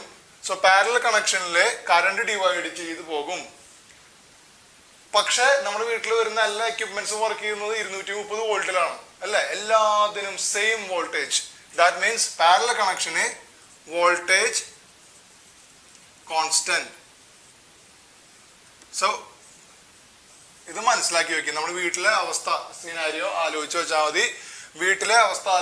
മതി. പാരലൽ കണക്ഷന് കറണ്ട് ഡിവൈഡ്സ് അല്ലെങ്കിൽ സെപ്പറേറ്റ് കറണ്ടുകളാണ് ഓരോ ബ്രാഞ്ചിലും. Voltage constant. Voltage remains constant. ഏത് കണക്ഷനിലാണ്? പാരലൽ കണക്ഷനിൽ. സീരീസ് കണക്ഷനിൽ എങ്ങനെയാണ്? Voltage divides. അതല്ല നമ്മൾ ബൾബുകളൊന്നും സീരീസ് ആയിട്ട് കണക്ട് ചെയ്യാത്ത, ബൾബ്, ഫാൻ, മിക്സി ഇതെല്ലാം സീരീസ് ആയിട്ട് കണക്ട് ചെയ്ത് ഓരോന്നിനും ഓരോ വോൾട്ടേജ് കിട്ടും. അപ്പോൾ കറണ്ട് പ്രോപ്പർ ആയിട്ട് വരില്ല. Okay, anyway voltage divides in series connection. Current same in series connection. Current എല്ലാം സെയിം ആണ്, കാരണം ഒറ്റ കറണ്ട് ഉള്ളൂ. അല്ല, സീരീസ് ആയിട്ട് പോകുന്ന ഒരു സർക്യൂട്ടില് ഇവിടെ പോകുന്ന കറണ്ട് എത്രയാണോ അത്രയും കറണ്ട് തന്നെയാണ് ഇതിലേയും കൂടി പോകുന്നത്. ഇതിലെ പോകുന്ന I തന്നെയാണ്, ഇതിലെ പോകുന്ന I തന്നെയാണ്. ഇതിൽ പോകുന്നത് ഐ തന്നെയാണ്. ഐക്ക് ഒരു വ്യത്യാസവും സീരീസ് കണക്ഷനിൽ. നേരെ മറിച്ച് പാരലൽ കണക്ഷനിലാണെങ്കിലോ, പാരലൽ കണക്ഷനിലാണെങ്കിൽ ഒഴുകുന്ന കറണ്ട് മാറി മാറി വഴിതിരിഞ്ഞ് ഇങ്ങനെ പോകും. ഇത് R1, ഇത് R2, ഇത് R3 ഉണ്ട് വിചാരിച്ചോ. ഇവിടെ ഒരു വോൾട്ടേജ് സോഴ്സ് ഉണ്ട്, അല്ലെങ്കിൽ ബാറ്ററി ഉണ്ട്. സോ ഇവിടുന്ന് ഒരു കറണ്ട് പുറപ്പെടും I, ഇങ്ങോട്ടൊരു കറണ്ട് പോവും I1, ഇങ്ങോട്ടൊരു കറണ്ട് പോവും I2, ഇങ്ങോട്ടൊരു കറണ്ട് പോവും I3. ഇത് ഓരോ ജംഗ്ഷനുകളുണ്ട് ഇവിടെ പാരലലിൽ എപ്പോഴും ജംഗ്ഷനുകളുണ്ട്. 3 കൂടി ജംഗ്ഷൻ, 2 കൂടി ജംഗ്ഷനൊക്കെ ഉണ്ടായിരിക്കും. അങ്ങനെ കറണ്ട് ഡിവൈഡ് ചെയ്ത് ഓരോ ജംഗ്ഷനിലും അങ്ങോട്ടും ഇങ്ങോട്ടും മുകളിലേക്കും ഈ ഡയറക്ഷനിലും ഈ ഡയറക്ഷനിൽ കറണ്ട് ഒഴുകി ഡിവൈഡ് ചെയ്ത് പോകും. സോ പാരലൽ കണക്ഷനിൽ കറണ്ട് ഡിവൈഡ്സ് ആൻഡ് സീരീസ് കണക്ഷനിൽ വോൾട്ടേജ് ഡിവൈഡ്സ്. വോൾട്ടേജ് കുറഞ്ഞു പോവും. സീരീസ് കണക്ഷനിൽ വോൾട്ടേജ് ഡിവൈഡ്സ്. സോ ഇത് നിങ്ങൾ നോട്ട് ചെയ്ത് വെക്കുക. ഇനി നമുക്ക് വീണ്ടും സീരീസ് ആൻഡ് പാരലലിലെ ഓരോ ഉദാഹരണം വെച്ച് നമുക്ക് അത് നോക്കാം. അതിനു മുമ്പ് ഈക്വലന്റ് റെസിസ്റ്റൻസ് എന്ന് പറയുന്ന ഒരു കാര്യമുണ്ട്. ഈക്വലന്റ് റെസിസ്റ്റൻസ്, അതിലേക്ക് നമുക്ക് ആദ്യമേ പോകാം. അതിനുശേഷം നമുക്ക് ഇല്ലസ്ട്രേഷൻസ് നോക്കാം, അല്ലെങ്കിൽ എക്സാമ്പിൾസ് നോക്കാം.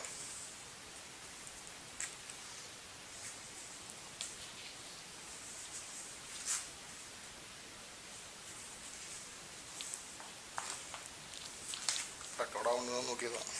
ഓക്കെ, എനിവേ സീരീസ് കണക്ഷൻ മാത്രമായിട്ട് എടുക്കാം.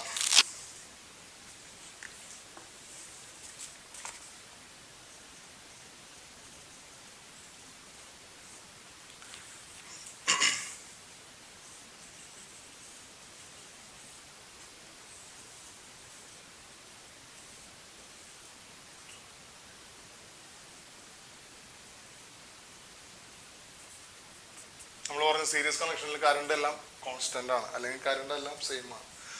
സോ വോൾട്ടേജ് സപ്ലൈ എന്ന് പറയുന്നത് ഈ കൊടുത്തിട്ടുള്ളതാണ്. ഇതാണ് വോൾട്ടേജ് സപ്ലൈ. ഈ 2 റെസിസ്റ്റൻസിലും കൂടി ഡ്രോപ്പ് ചെയ്യുന്ന, അല്ലെങ്കിൽ 2 റെസിസ്റ്റൻസും കൂടി കൺസ്യൂം ചെയ്യുന്ന വോൾട്ടേജ് എന്ന് പറയുന്നത്, ടോട്ടൽ വോൾട്ടേജ് എന്ന് പറയുന്നത് ഈ വോൾട്ടേജ് സപ്ലൈ എന്ന വോൾട്ടേജ് ആണ്. ഇവിടെ ഒരു വോൾട്ടേജ് ഡ്രോപ്പ് ഉണ്ട്, ഇവിടെ ഒരു വോൾട്ടേജ് ഡ്രോപ്പ് ഉണ്ട്. ഈ 2 വോൾട്ടേജ് ഡ്രോപ്പും കൂടിയതാണ് സപ്ലൈ വോൾട്ടേജ് ഡ്രോപ്പ്. നേരത്തെ പറഞ്ഞു കൊടുക്കുന്നത് നമുക്ക് ചിലവഴിക്കാൻ പറ്റുള്ളൂ എന്നുള്ളത്. സോ ഈ കൊടുക്കുന്നതെല്ലാം ഇവിടെ ചിലവഴിച്ച് തീരുകയും ചെയ്യും. So this voltage would be IR1 ആണ് എന്ത് V1, IR2 ആണ് V2, V1 പ്ലസ് V2 ആണ് V, നമ്മൾ കൊടുക്കുന്ന വോൾട്ടേജ് അല്ലേ. അപ്പോൾ IR1 plus IR2 is equal to I into R. That means I എല്ലാം ക്യാൻസൽ ചെയ്ത്, I കോമൺ ഫാക്ടർ ആണ്. സോ I എല്ലാം ക്യാൻസൽ ചെയ്ത് കളഞ്ഞാൽ R1 plus R2 is equal to R. So equivalent resistance, അതായത് total resistance in the circuit എന്ന് പറഞ്ഞു കഴിഞ്ഞാൽ സീരീസ് കണക്ഷനിലെ 2 കൂടി ആഡ് ചെയ്താൽ, ജസ്റ്റ് ആഡ് ചെയ്താൽ മതി സീരീസ് കണക്ഷൻ ആണെങ്കിൽ. ഇനി പാരലൽ കണക്ഷന്റെ കഥ എന്താണെന്നുള്ളത് നോക്കാം.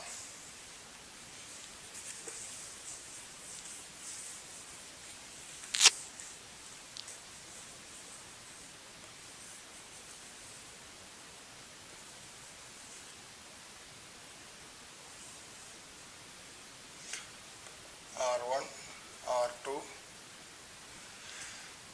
ഇനി ഇതിന്റെ ടോട്ടൽ റെസിസ്റ്റൻസ് എത്രയാണെന്നാണോ നമ്മൾ കാൽക്കുലേറ്റ് ചെയ്യാൻ പോകുന്നത്. 2 കൂടി ആഡ് ചെയ്താൽ മതിയോ? പോരാ. അത് സീരീസ് കണക്ഷൻ ആണെങ്കിൽ മാത്രമേ പറ്റുള്ളൂ. പാരലൽ കണക്ഷൻ ആണെങ്കിൽ ഇപ്പൊ ഈ 2 റെസിസ്റ്റൻസും കൂടി റെസിസ്റ്റൻസ്, ടോട്ടൽ റെസിസ്റ്റൻസും ഉണ്ടായിരിക്കും. അത്രയും നമുക്കറിയില്ല, ഉണ്ട്. അപ്പൊ ആ റെസിസ്റ്റൻസും ഈ വോൾട്ടേജുമായിട്ട് കണക്ട് ചെയ്ത് കഴിഞ്ഞാൽ ഒരു definitely there will be a current flowing through the circuit. So current started to flow. Current start ചെയ്തു, ഇവിടെ നിന്ന് ഇങ്ങനെ സ്റ്റാർട്ട് ചെയ്ത് പോവാണ് കറണ്ട്. ഇവിടെ എത്തിയപ്പോൾ ജംഗ്ഷൻ എത്തിക്കഴിഞ്ഞാൽ ഇങ്ങോട്ടും പോവാം, ഇങ്ങോട്ടും പോവാം, അങ്ങോട്ടും പോവും, ഇങ്ങോട്ടും പോകും. സ്പ്ലിറ്റ് ആയിട്ട് 2 വഴിക്കും കറണ്ട് പോകും. സോ ഈ R2 പോകുന്ന, ഇത് R1 അത് R2 ആയിട്ട് എടുക്കാം. R1 ഇത് R2 ഇല്ലെങ്കിൽ കുഴപ്പമൊന്നുമില്ല, പക്ഷെ ഒരു സിംപ്ലിസിറ്റിക്ക്. സോ ഇതിൽ കൂടെ പോകുന്ന കറണ്ട് എന്ന് പറയുന്നത് I1 R1, ഇതിൽ കൂടെ പോകുന്ന കറണ്ട് എന്ന് പറയുന്നത് I2 R2. സോറി, പോകുന്ന കറണ്ട് എന്ന് പറയുന്നത് I2 ആൻഡ് I1. ഇതിന്റെ അക്രോസുള്ള വോൾട്ടേജ് ഡ്രോപ്പ് ആണ് I2 R2, ഇതിന്റെ അക്രോസുള്ള വോൾട്ടേജ് ഡ്രോപ്പ് ആണ് I1 R1 അല്ലേ. സോ ഈ I1 R1 ആയാലും I2 R2 ആയാലും ഇവിടെയുള്ള വോൾട്ടേജ് എല്ലാം സെയിം ആണ്. ഈ V തന്നെയാണ് ഇതിന് അക്രോസും V. ഇവിടെയും ഇതിന് അക്രോസും വി തന്നെയാണ്.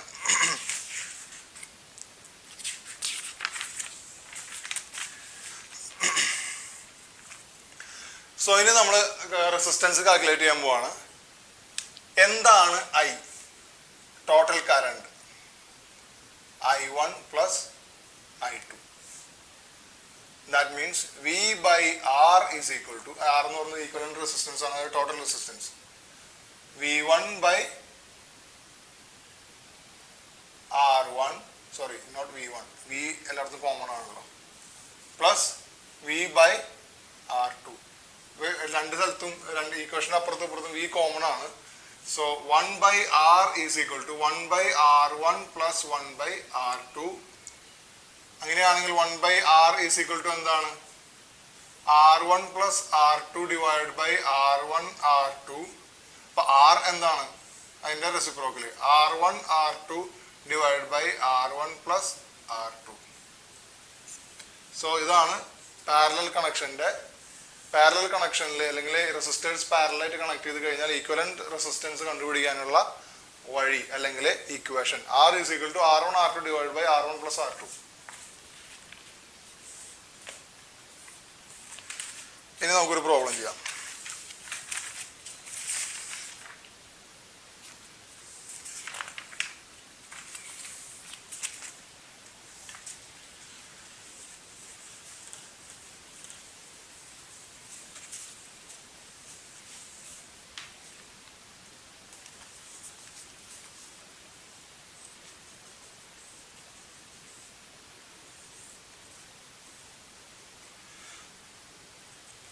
Ohm, 20 ohm, 50 volt. ഇനി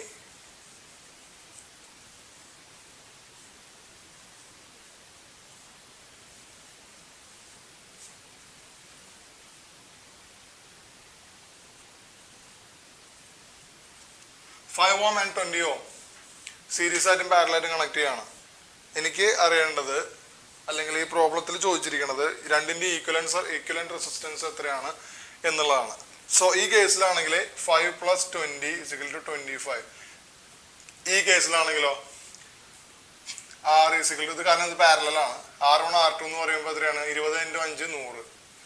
R1 + R2 എന്ന് പറഞ്ഞാൽ എത്രയാണ്? 20 × 5 24 അല്ലെ 25.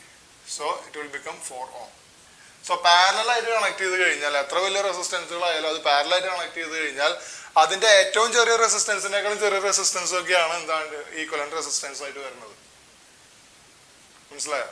അതായത് 5 ohm റെസിസ്റ്റൻസ് അവിടെ വെച്ചു, എന്നിട്ട് ഞാൻ എന്നോട് പറയാണ് ഒരു 20 ohm കൂടി അതിനകത്ത് ആഡ് ചെയ്യണം എന്ന് പറയുമ്പോൾ ഞാൻ എവിടെ ആഡ് ചെയ്യണം? അത് റിക്വയർമെന്റ് അനുസരിച്ച് വേണം. കാരണം 5നെ സീരീസ് ആയിട്ടാണോ പാരലായിട്ടാണോ എന്ന് ഞാൻ വ്യക്തമായിട്ട് ചോദിക്കണം എൻ്റെ എഞ്ചിനീയറിന്റെ അടുത്ത്. ഞാൻ എവിടെ വെക്കണ്ടേ? കാരണം സീരീസ് ആയി വെച്ച് കഴിഞ്ഞാൽ കിട്ടുന്നത് 25 ohmഉം പാരലായിട്ട് വെച്ച് കഴിഞ്ഞാൽ കിട്ടുന്നത് 4 ohmഉം ആണ്. അപ്പൊ നമ്മുടെ അടുത്ത് വന്നിട്ട് ഇതിനകത്ത് കുറച്ച് റെസിസ്റ്റൻസും കൂടി ആഡ് ചെയ്യേ എന്ന് പറഞ്ഞു കഴിഞ്ഞാൽ സീരീസ് ആയിട്ട് വേണോ പാരലായിട്ട് വേണോ എന്ന് ചോദിക്കണം. കാരണം സീരീസ് ആണോ പാരലാണോ എന്ന് പറഞ്ഞു കഴിഞ്ഞാൽ അതിന്റെ ഇഫക്റ്റീവ് റെസിസ്റ്റൻസിനെ അറിയാൻ പറ്റുള്ളൂ, എന്നാലേ കറണ്ട് എത്ര വേണമെന്ന് തീരുമാനിക്കാൻ പറ്റുള്ളൂ. ഫോർ എക്സാമ്പിൾ ഇവിടെ ഇപ്പൊ കറണ്ട് എത്ര ഫ്ലോ ചെയ്യുക? ഈ കേസിൽ പാരലൽ കണക്ഷനിൽ ഇഫക്റ്റീവ് റെസിസ്റ്റൻസ് എന്ന് പറയുന്നത് 4 ohm അല്ലേ? അപ്പൊ ഇവിടെ നിന്ന് സ്റ്റാർട്ട് ചെയ്യുന്ന കറണ്ട് എത്ര ആംബിയർ ആയിരിക്കും? 50 divided by 4 = 12.5 ആംബിയർ ആണ് ഈ കറണ്ട്. 12.5 ആംബിയർ ആണ് ഇതിൽ കൂടെ ഒഴുകുന്ന ഈ കറണ്ട്. സ്റ്റാർട്ട് ചെയ്യുന്ന ബാറ്ററിയിൽ നിന്ന് പോകുന്ന കറണ്ട്. ഇവിടെ എത്രയാണ് ഈ ഒഴുകുന്ന കറണ്ട്? I എന്ന് പറഞ്ഞ എത്രയാണ്? 50 divided by 25 = 20 × 5 25 2 ആംബിയർ.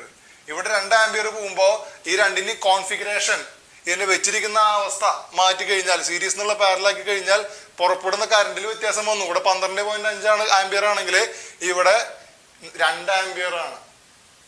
സോ അതാണ് സീരീസ് ആൻഡ് പാരലൽ കണക്ഷൻ. വളരെ റെലവെന്റ് ആയിട്ടുള്ള ഒരു കോൺഫിഗറേഷൻ ആണ്.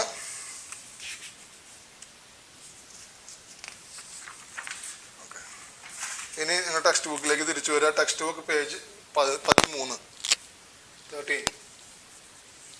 2 ബൾബുകൾ സീരീസ് ആയിട്ടും പാരലായിട്ടും കണക്ട് ചെയ്തിരിക്കുന്നതാണ് അതിനകത്ത് കാണിച്ചിരിക്കുന്നത്. സോ നമുക്കത് വരയ്ക്കാം.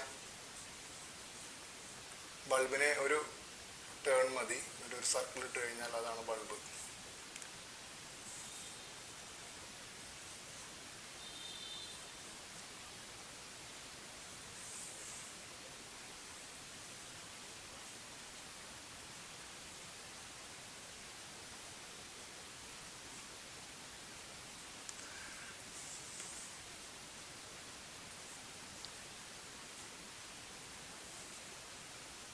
അതുപോലെ പാരലായിട്ട് സീരീസ് ആയിട്ട് കണക്ട് ചെയ്തിട്ടുണ്ട്.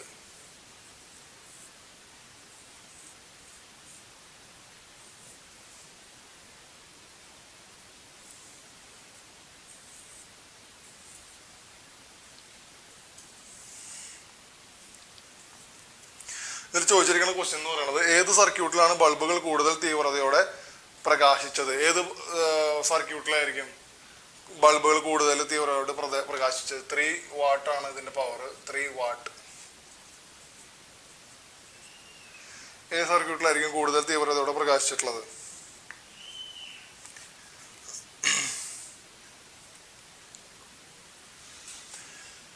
ഇത് സീരീസ് ആയിട്ടുള്ള അല്ല, ഇത് പാരലൽ ആയിട്ടുള്ളതാണ്. പാരലായിട്ടുള്ള ഈ കണക്ഷനിൽ ഈ 2 ബൾബിനും കിട്ടിയിട്ടുള്ള വോൾട്ടേജ് എത്രയാണ്?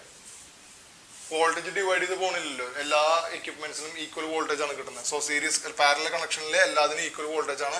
സോ ഈ 3 വാട്ടിനും ഈ 3 വാട്ട് ബൾബിനും രണ്ടിനും കിട്ടിയിട്ടുള്ള വോൾട്ടേജ് എന്ന് പറയുന്നത് 6 വോൾട്ട് ആണ്. അപ്പോൾ ഈച്ച് ഗെറ്റ്സ് 6 വോൾട്ട്. ഇവിടെയാ രണ്ടിനും കൂടിയിട്ട് 6 വോൾട്ട് ആണ്. അപ്പോൾ ഇത് രണ്ടും സെയിം ക്വാണ്ടിറ്റി ആയതുകൊണ്ട് നമുക്ക് ഈസി ആയിട്ട് കണക്ക് കാൽക്കുലേറ്റ് ചെയ്യാണ്ട് പറയാം. ഈ 3 വാട്ട് ബൾബിന് കിട്ടിയിട്ടുള്ളത് 3 വോൾട്ട് ആണ്. ഈ 3 വാട്ട് ബൾബിന് കിട്ടിയിട്ടുള്ളത് 3 വോൾട്ട് ആണ്. എന്ന് വെച്ചിട്ടുണ്ടെങ്കിൽ 6 വോൾട്ട് ഡിവൈഡ് ബൈ 2. കാരണം രണ്ടും കൂടിയിട്ട് വോൾട്ടേജ് ഡിവൈഡ് ചെയ്തെടുത്തു. രണ്ടും സെയിം വാല്യൂ ആണ്. രണ്ടും കൂടി വോൾട്ടേജ് ഡിവൈഡ് ചെയ്തെടുക്കുമ്പോൾ രണ്ടിനും 3 വോൾട്ട് കിട്ടിയിട്ടുള്ളൂ. അപ്പോൾ 3 വാട്ട് ബൾബ് 3 വോൾട്ടിൽ വർക്ക് ചെയ്യുമ്പോഴാണോ 3 വാട്ട് ബൾബ് 6 വോൾട്ടിൽ വർക്ക് ചെയ്യുമ്പോഴാണോ കൂടുതൽ കറണ്ട് എടുക്കുക? 6 വോൾട്ടിൽ വർക്ക് ചെയ്യുമ്പോഴാണ് കൂടുതൽ കറണ്ട് എടുക്കുക. കാരണം വേറെ ഒരു വ്യത്യാസവും ഇല്ല. 3 വാട്ട് എന്ന് പറയുമ്പോൾ ഇതിനകത്ത് റെസിസ്റ്റൻസ് ഉണ്ട്. റെസിസ്റ്റൻസിന് മാറ്റില്ല. ഇവിടെ റെസിസ്റ്റൻസിന് മാറ്റില്ല. സപ്ലൈ ചെയ്യുന്ന വോൾട്ടേജിന് മാത്രം മാറ്റുള്ളൂ. ഇവിടെ ഈച്ച് ബൾബ് ഗെറ്റ്സ് 3 വോൾട്ട്. ഇവിടെ 2 ബൾബിനും 6 വോൾട്ട് കിട്ടുന്നുണ്ട്. മനസ്സിലായോ? അപ്പൊ അതുകൊണ്ട് ഈ ബൾബിനാണ് പാരലൽ ആയിട്ട് കണക്ട് ചെയ്തിട്ടുള്ളതിനാണ് മാക്സിമം ബ്രൈറ്റ്നസ് ഉണ്ടായിരിക്കുക. സോ ആ ക്വസ്റ്റ്യൻ കഴിഞ്ഞു. ഓക്കെ, ഇനിയും ക്വസ്റ്റ്യൻസ് ഉണ്ട്. രണ്ടാമത്തെ ക്വസ്റ്റ്യൻ, 2 സർക്യൂട്ടിൽ നിന്നും ഓരോ ബൾബുകൾ ഊരി മാറ്റുക. സർക്യൂട്ടിൽ എന്താണ് നിരീക്ഷിക്കുന്നത് എന്നുള്ളതാണ്.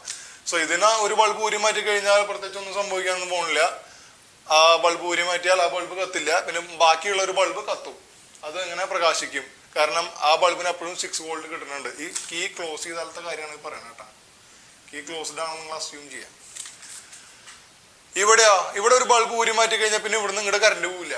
അപ്പോൾ ഈ ബൾബും കത്തില്ല. അപ്പൊ സീരീസ് കണക്ഷനിൽ ഒരു ബൾബ് ഊരി മാറ്റിയാൽ പിന്നെ മറ്റേ ബൾബിലേക്ക് കറണ്ട് പാസ് ചെയ്യാത്തത് കൊണ്ട് മറ്റേ ബൾബ് കത്തില്ല. പാരലൽ കണക്ഷനിൽ ഈ ഇവിടെ ഒരു എന്താ പറയാ ബ്രേക്ക് വന്നാലും ഈ വഴിക്ക് കറണ്ട് ഇങ്ങനെ പോകും. ഇവിടെ ബ്രേക്ക് വന്നു കഴിഞ്ഞാൽ അല്ലെങ്കിൽ ഇവിടെ കറണ്ട് ഓഫ് ചെയ്യുകയാണെങ്കിൽ പിന്നെ ഇവിടുന്ന് ഇങ്ങോട്ട് കറണ്ട് പോവില്ല. അല്ലെങ്കിൽ ഇതിന് അപ്പുറത്തേക്ക് കറണ്ട് പോവില്ല. അപ്പൊ അതുകൊണ്ട് ഇങ്ങോട്ട് കത്തില്ല. ഇവിടെ ഈ ബ്രാഞ്ചാൻ എടുത്ത് മാറ്റി കഴിഞ്ഞാലും ഇവിടുന്ന് ഇങ്ങനെ ഒഴുകി വരുന്ന ഈ കറണ്ട് ഇവിടെ എത്തി. പിന്നെ ഇങ്ങോട്ട് കറണ്ട് പോവില്ല, ഇങ്ങോട്ട് കറണ്ട് വരും. അപ്പൊ ഈ ബൾബ് കത്തും എന്നുള്ളതാണ് അതിന്റെ പ്രത്യേകത. ഒരു ബൾബ് ഊരി മാറ്റി കഴിഞ്ഞാൽ പാരലൽ കണക്ഷനിൽ മറ്റു ബൾബുകൾക്ക് അത് എഫക്ട് ചെയ്യില്ല, മറ്റു ബൾബുകൾ കത്തും. സീരീസ് കണക്ഷനിൽ ഈ ബൾബ് ഊരി മാറ്റിയാൽ ഈ ബൾബ് മറ്റേ ബൾബും കത്തില്ല, ഇതിന്റെ അപ്പുറത്ത് വല്ലതും ഉണ്ടെങ്കിൽ അതും കത്തില്ല. മൂന്നാമത്തെ ക്വസ്റ്റ്യൻ, ഫിഗർ 1.4a ബൾബുകളുടെ പ്രകാശ തീവ്രത കൂടുതലാവാനുള്ള കാരണം എന്തായിരിക്കും? അപ്പൊ ഇവിടെ പ്രകാശ തീവ്രത കൂടുതലാണെന്ന് നമ്മൾ പറഞ്ഞത്. കൂടുതലാവാനുള്ള കാരണം എന്താണ്? Each bulb gets 6 volt. Maximum voltage എത്രയാണ് കൊടുക്കുന്നത് അത് മുഴുവൻ എല്ലാവർക്കും കിട്ടുന്നുണ്ട്. സോ അതിന് മാക്സിമം കറണ്ടും അതോട് കൂടി കൂടുതലായിരിക്കും. കറണ്ട് കൂടുമ്പോഴാണ് പ്രകാശ തീവ്രത കൂടുന്നത്. ഓക്കെ,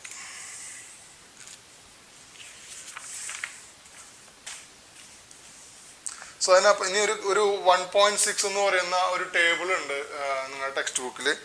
ആ ടേബിള് നിങ്ങൾ കണക്ക് ഫുള്ള് എന്താ പറയുക ഫില്ല് ചെയ്യേണ്ടതാണ്. അപ്പം അത് ജസ്റ്റ് ഒന്ന് ഞാനൊന്ന് ഹെൽപ്പ് ചെയ്യാം. Series and parallel, resistance in series, resistance in parallel എന്നുള്ളതാണ് ഈ ടേബിളിൽ രണ്ടും കൊടുത്തിരിക്കുന്നത്. അപ്പോൾ നമുക്ക് ജസ്റ്റ് ഒന്ന് അനലൈസ് ചെയ്യാം.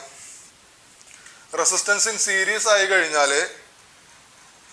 ഇഫക്റ്റീവ് റെസിസ്റ്റൻസ് ഇൻക്രീസ് ചെയ്യും അല്ലേ? അത് രണ്ടും കൂടി നമുക്കത് ജസ്റ്റ് ഒന്ന് വരയ്ക്കാം, കാരണം നിങ്ങൾക്ക് പെട്ടെന്ന് മനസ്സിലാവാൻ വേണ്ടിയിട്ട്.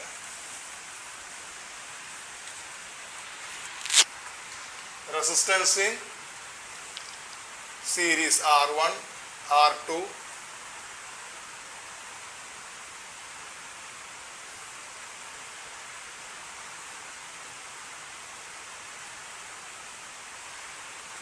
R1 R2. ഇവിടെ എഫക്റ്റീവ് റെസിസ്റ്റൻസ് കൂടുതലായിരിക്കും അല്ലേ? കാരണം R1 + R2 ആണ് ഇവിടുത്തെ ഇഫക്റ്റീവ് റെസിസ്റ്റൻസ്. 25 ആണ് 25 കിട്ടും ഇവിടെ. ഇവിടെ 25 ആണെങ്കിൽ 4 ആണ് കിട്ടാൻ പോകുന്നത്. കാരണം ഇഫക്റ്റീവ് റെസിസ്റ്റൻസ് കുറയും. ഏറ്റവും ചെറിയ റെസിസ്റ്റൻസിനേക്കാൾ ചെറുതായിട്ട് അത് കുറയാണ് ചെയ്യുക. So series in resistance in series എന്നുള്ള കോളത്തിൽ ഇഫക്റ്റീവ് റെസിസ്റ്റൻസ് ഇൻക്രീസസ് എന്ന് എഴുതിയിട്ടുണ്ട്. അതുപോലെ റെസിസ്റ്റൻസ് ഇൻ പാരലൽ എന്നുള്ള കോളത്തിനകത്ത് ഇഫക്റ്റീവ് റെസിസ്റ്റൻസ് റെഡ്യൂസസ് നിങ്ങൾ എഴുതണം. അടുത്തതിൽ പറഞ്ഞിട്ടുള്ളത് the current through resistance in parallel എന്നുള്ളതിലാണ് അത് ഫില്ല് ചെയ്തിരിക്കുന്നത്. The current through each resistor is different. It gets divided as per the value of resistor. Yes, ഇത് ഇവിടെ ഒരു കറണ്ട് ഫ്ലോ ചെയ്യണമെങ്കിൽ ഈ ജംഗ്ഷൻ എത്തിക്കഴിഞ്ഞാൽ ഇങ്ങോട്ട് കറണ്ട് I1 പോവും, ഇങ്ങോട്ട് കറണ്ട് I2 പോവും അല്ലേ? സോ കറണ്ട് ഡിവൈഡ് ചെയ്യുന്നുണ്ട്. അത് പറയുന്നത് കറക്റ്റാണ്. As per the value of resistor. ഇവിടെ റെസിസ്റ്റർ കൂടുതലാണെങ്കിൽ അതിനനുസരിച്ച് കറണ്ട് കുറവായിരിക്കും. ഇവിടെ റെസിസ്റ്റർ കുറവാണെങ്കിൽ അതിനനുസരിച്ച് കറണ്ട് കൂടിയിരിക്കും. ഈ റെസിസ്റ്ററിന്റെ വാല്യൂവിനനുസരിച്ചുള്ള കറണ്ടാണ് ഇവിടെ പോവുക. അല്ലാണ്ട് നേരെ പകുതിയായിട്ടുള്ള കറണ്ട് അല്ല പോവുക. റെസിസ്റ്ററിന് എന്താണോ വാല്യൂ അതിനനുസരിച്ചുള്ള കറണ്ട് അതിൽ കൂടെ ഒഴുകുള്ളൂ. അപ്പോൾ അത് സീരീസ് കണക്ഷനിൽ എങ്ങനെയാണ്? സീരീസ് കണക്ഷനിൽ ഇപ്പുറത്തേക്ക് വരിക, നിങ്ങൾ ലെഫ്റ്റ് സൈഡിലേക്ക് വരിക. Current through each resistor same ആണ്. അത് നിങ്ങൾ എഴുതി ചേർക്കുക. അവിടെ ആ ടേബിളിനുള്ളിൽ എഴുതുക. ഇവിടെ ഈ ഇത് സ്റ്റാർട്ട് ചെയ്യണു. പിന്നെ ഇവിടെ ജംഗ്ഷനൊന്നുമില്ല, വേറെ ജംഗ്ഷനൊന്നും, മൂന്നും കൂടി ജംഗ്ഷനൊന്നും ഇല്ലല്ലോ. ഈ വഴി തന്നെയാണ് ഇങ്ങോട്ടുള്ളൂ, ആ വഴി തന്നെയാണ് തിരിച്ചു വരാനും ഉള്ളൂ. അപ്പോൾ അവിടെ ജംഗ്ഷനൊന്നും ഇല്ലാത്തതുകൊണ്ട് ഡിവിഷൻ, കറണ്ട് ഡിവിഷൻ നടക്കുന്നില്ല. സോ I ഇതിൽ കൂടെ പോകുമ്പോഴും I തന്നെ, ഇതിൽ കൂടെ പോകുമ്പോഴും I തന്നെ. So current through each resistor is same എന്ന് അവിടെ എഴുതി വയ്ക്കുക. അടുത്തതിൽ റെസിസ്റ്റേഴ്സ് ഇൻ സീരീസ് എന്നുള്ള കോളത്തിനകത്ത് പറയുന്ന കാര്യമാണ്. The potential difference across each resistor is different. It gets divided as per the value of resistor. Yes. ഇവിടെ ഒരു V ഉണ്ട്. ഈ V എന്ന് പറയുന്നത് ഈ രണ്ട് റെസിസ്റ്ററിന് കോമൺ ആണ്. അപ്പോൾ ഇത് രണ്ടും കൂടി ഈ വോൾട്ടേജ് പങ്കിട്ടെടുക്കും. അതെ അല്ലേ? കറണ്ട് പക്ഷെ പങ്കിട്ടെടുക്കില്ല. കാരണം കറണ്ട് പങ്കിടാൻ ഇതിൽ കൂടെ വേറെ ജംഗ്ഷൻ ഇല്ല, സ്പ്ലിറ്റ് ആയി പോവാൻ. കറണ്ട് ഈ വഴിക്ക് തന്നെ ഒഴുകുള്ളൂ. അപ്പോൾ ഇത് V1 ഇത് V2 ആണ്. ഇവിടെയോ? ഇവിടെ ഈ Vക്ക് അക്രോസ് ആണ് R1 കണക്ട് ചെയ്തിരിക്കുന്നത്, Vക്ക് അക്രോസ് ആണ് R2 കണക്ട് ചെയ്തിരിക്കുന്നത്. അപ്പോൾ ഇവിടെ എല്ലാവർക്കും ഈക്വൽ വോൾട്ടേജ് കിട്ടും, ഇവിടെ എല്ലാവർക്കും ഈക്വൽ കറണ്ട് കിട്ടും. ഇവിടെ എല്ലാവർക്കും സെപ്പറേറ്റ് കറണ്ട് കിട്ടും, ഇവിടെ എല്ലാവർക്കും സെപ്പറേറ്റ് വോൾട്ടേജ് കിട്ടും. അത് അങ്ങോട്ടും ഇങ്ങോട്ടും മാറരുത്. ഇതിന്റെ കൺസെപ്റ്റ് നിങ്ങൾക്ക് മനസ്സിലാക്കി കഴിഞ്ഞാൽ അത് മാറില്ല. ഇത് കാണാപാഠം പഠിച്ചു കഴിഞ്ഞാൽ അത് മാറും. നിങ്ങൾ ബൈ ഹാർട്ട് പഠിക്കാനുള്ള പരിപാടിയാണെങ്കിൽ അത് പോവും. നിങ്ങൾ മനസ്സിലാക്കി പഠിക്കുകയാണെങ്കിൽ അത് അവിടെ നിലനിൽക്കും. പിന്നെ കൂടുതൽ ചിന്തിക്കേണ്ട വരില്ല. സംഗതി മനസ്സിലാക്കി കഴിഞ്ഞാൽ കൂടുതൽ ചിന്തിക്കേണ്ട ആവശ്യമില്ല. അതുകൊണ്ട് മനസ്സിലായിട്ടില്ലെങ്കിൽ മനസ്സിലാക്കാൻ ശ്രമിക്കുക. അപ്പോൾ ഇതിൽ ആദ്യത്തെ എഴുതിയിട്ടുള്ളത് the potential difference across each resistor is difference. The voltage അല്ലെങ്കിൽ പൊട്ടൻഷ്യൽ വ്യത്യാനം എന്ന് പറയുന്നത് ഓരോന്നിനും എതിരെ വ്യത്യാസമാണെന്ന്. Yes. It gets divided as per the value of resistor. Yes. ഈ രണ്ട് റെസിസ്റ്ററിന്റെ വാല്യൂവിനനുസരിച്ചാണ് ഈ വോൾട്ടേജ് V1 V2 തീരുമാനിക്കപ്പെടുന്നത്. ഇവിടെ എങ്ങനെയാണ്? ഇവിടെ എത്ര നമുക്ക് എഴുതി ചേർക്കേണ്ട ആവശ്യമുള്ളൂ. അപ്പോൾ ഒരു നിങ്ങൾ പെൻസിലെടുത്തോ എഴുതി വെക്കുക. അവിടെ the potential difference across each resistor is same. ഈ രണ്ട് റെസിസ്റ്ററിന് അക്രോസ് ഉള്ള പൊട്ടൻഷ്യൽ ഡിഫറൻസ് V തന്നെ. ഈ റെസിസ്റ്ററിന് അക്രോസ് ഉള്ള പൊട്ടൻഷ്യൽ ഡിഫറൻസ് അതും V തന്നെ. അതും ഞാനാണ് എന്ന് പറയുന്ന പോലെ അതും V തന്നെ. അപ്പോൾ ഈ V ഇവിടെ ഡിവൈഡ് ചെയ്ത് പോകുന്നില്ല. സോ അതവിടെ എഴുതി വെക്കുക. ഇവിടെ അടുത്തതായിട്ട് എഴുതേണ്ടത് റെസിസ്റ്റേഴ്സ് ഇൻ സീരീസ് എന്ന് പറയുന്ന കോളത്തിനകത്ത് ഇവിടെ each resistors cannot be controlled by separate switches. ഇവിടെ നമുക്ക് സെപ്പറേറ്റ് സ്വിച്ച് വയ്ക്കാൻ പറ്റില്ല. ഇതിനൊരു സ്വിച്ച് വെച്ച് കഴിഞ്ഞാൽ ഇത് ഓപ്പൺ ആയാൽ ഇത് ഓഫ് ആവും, അല്ലെങ്കിൽ ഇതിലേക്കും കറണ്ട് വരില്ല. സോ സെപ്പറേറ്റ് സ്വിച്ച് നമുക്ക് ഇവിടെ വെക്കാൻ പറ്റില്ല. ഇവിടെ നമുക്ക് സെപ്പറേറ്റ് സ്വിച്ച് വയ്ക്കാം. ഇവിടെ ഒരു സ്വിച്ച് വയ്ക്കാം, ഇവിടെയും ഒരു സ്വിച്ച് വയ്ക്കാം. ഇനി ഈ സ്വിച്ച് ഓപ്പൺ ആയാലും ഈ സ്വിച്ച് ക്ലോസ് ആയി കഴിഞ്ഞാൽ R2ലേക്ക് R1ലേക്ക് കറണ്ട് പോവാം. സോ സെപ്പറേറ്റ് സ്വിച്ചുകൾ നമുക്ക് വേണമെങ്കിൽ വെക്കാൻ എവിടെ പറ്റുക? പാരലൽ കണക്ഷനിൽ വെക്കുക. സെപ്പറേറ്റ് സ്വിച്ചുകൾ നമുക്ക് ഒരിക്കലും സീരീസ് കണക്ഷനിൽ വെക്കാൻ പറ്റില്ല. സോ ആ രീതിയിൽ ആ ടേബിൾ നിങ്ങൾ കംപ്ലീറ്റ് ചെയ്യുക. മലയാളം മീഡിയം കുട്ടികൾക്കും ഇംഗ്ലീഷ് മീഡിയം കുട്ടികൾക്കും മനസ്സിലാവാൻ വേണ്ടിയിട്ടാണ് രണ്ട് ഭാഷയിൽ ഞാൻ മാറി മാറി എടുക്കുന്നത്. ഇനി മലയാളം മീഡിയം കുട്ടികൾക്ക് മനസ്സിലാവാൻ ബുദ്ധിമുട്ടുണ്ടാവില്ല എന്നാണ് എൻ്റെ പ്രതീക്ഷ. കാരണം മലയാളമാണല്ലോ എഴുതി വെച്ചിരിക്കുന്നത്. ഇംഗ്ലീഷ് മീഡിയം കുട്ടികൾക്ക് കറക്റ്റായിട്ട് വായിക്കുമ്പോൾ ബുദ്ധിമുട്ടുകൾ ഉണ്ടെങ്കിൽ അവർ മലയാളം മീഡിയം ബുക്കും കൂടി വാങ്ങി വെക്കുക. കാരണം മലയാളം ഇംഗ്ലീഷ് മീഡിയം ടെക്സ്റ്റ് ബുക്കുകൾ എന്ന് പറയുന്നത് കറക്റ്റ് ട്രാൻസ്ലേഷനാണ്. ഓൾമോസ്റ്റ് 95% ട്രാൻസ്ലേഷൻ കറക്റ്റാണ്. ഒരുവിധം എല്ലാം സെയിം പേജ് തന്നെയാണ്. ഇപ്പോൾ 13-ാം പേജിലെ മലയാളം കണ്ടന്റ് തന്നെയാണ് 13-ാം പേജിലെ ഇംഗ്ലീഷ് ബുക്കിലും കണ്ടന്റ് ആയിട്ട് ഞാൻ കണ്ടത്.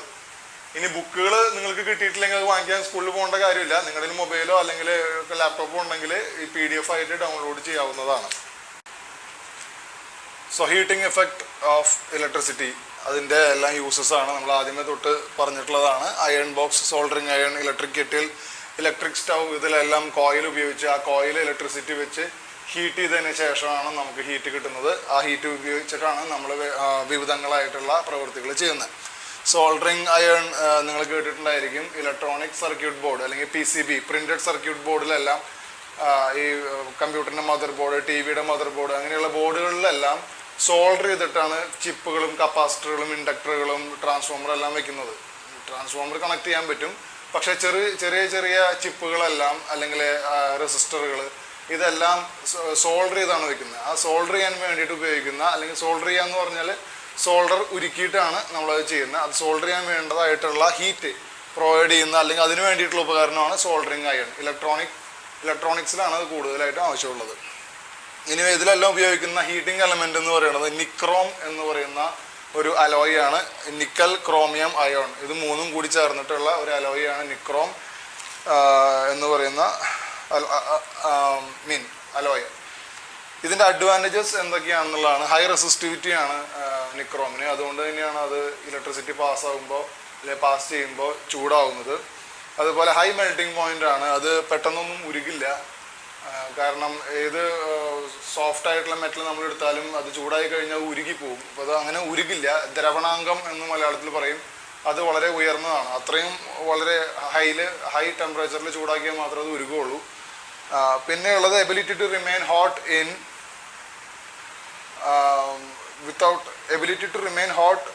കണ്ടീഷൻ വിത്തൗട്ട് ബീയിങ് ഓക്സിഡൈസ്ഡ് എന്ന് വെച്ചാൽ, ഓക്സിഡേഷൻ എന്ന് പറഞ്ഞു കഴിഞ്ഞാൽ ഏത് മെറ്റലിനും കൊറോഷൻ അല്ലെങ്കിൽ ദ്രവിക്കുക എന്ന് പറയുന്ന ഒരു പ്രവൃത്തി ആ പ്രവൃത്തിയെ സഹായിക്കുന്നതാണ് ഓക്സിഡേഷൻ. ഫോർ എക്സാമ്പിൾ, ഇരുമ്പ് ഓക്സിഡൈസ് ചെയ്തിട്ടാണ് തുരുമ്പുണ്ടാവുന്നത്. അപ്പോൾ അതോടെ ആ ഇരുമ്പ് നശിച്ചു എന്നുള്ളതാണ്. സോ അങ്ങനെ ഓക്സിഡേഷൻ സംഭവിച്ചു കഴിഞ്ഞാൽ ഏത് മെറ്റലും നശിക്കും. സോ ഈ പറയുന്ന ഈ അലോയ് അതിനെ റെസിസ്റ്റ് ചെയ്യും. സോ എത്ര കാലം വേണമെങ്കിലും നമുക്ക് ആ അലോയ് അല്ലെങ്കിൽ ആ ഉപകരണം ഉപയോഗിക്കാൻ പറ്റും. കാരണം അത് കൊറോഷൻ അതിന് സംഭവിക്കുന്നില്ല എന്നുള്ള കാരണം കൊണ്ട്. അടുത്ത ഹീറ്റിംഗ് ഇഫക്റ്റ് നമ്മൾ പഠിക്കാൻ പോകുന്നത് സേഫ്റ്റി ഫ്യൂസിലാണ്. സേഫ്റ്റി ഫ്യൂസ്, നിങ്ങളെല്ലാം വീട്ടിൽ പുറത്തിരിക്കുന്ന, വീടിന് വെളിയിലിരിക്കുന്ന എനർജി മീറ്ററിനകത്തൊരു ഫ്യൂസ് ഉണ്ടായിരിക്കും. ഇലക്ട്രിക് KSEBയുടെയാണ് ആ പ്രോപ്പർട്ടിയാണത്. അതിനകത്തൊരു ഫ്യൂസ് ഉണ്ടായിരിക്കും.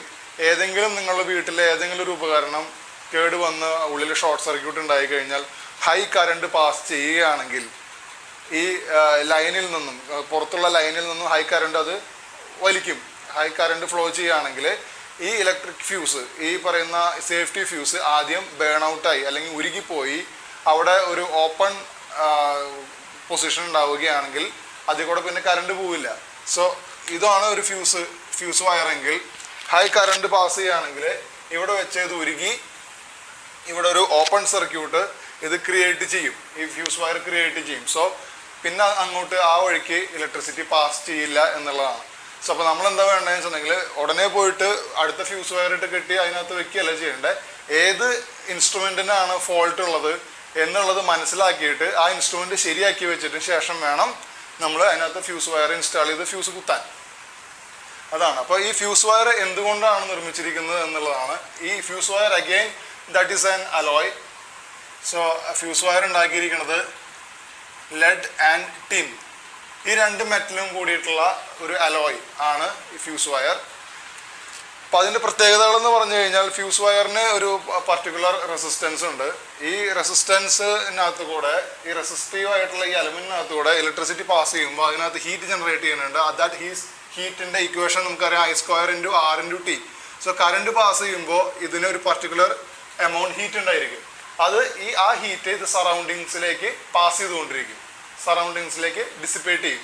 പക്ഷേ ഒരു ഹൈ കറണ്ട് അതിനകത്തൂടെ ഫ്ലോ ചെയ്യുകയാണെങ്കിൽ, in the case of any fault or short circuit, ഒരു ഹൈ കറണ്ട് അതിനകത്തൂടെ പാസ് ചെയ്യുകയാണെങ്കിൽ എന്ത് സംഭവിക്കും? ഈ I എന്നുള്ള വാല്യൂ വലുതാകും, അല്ലെങ്കിൽ I ഇൻക്രീസ് ചെയ്യും.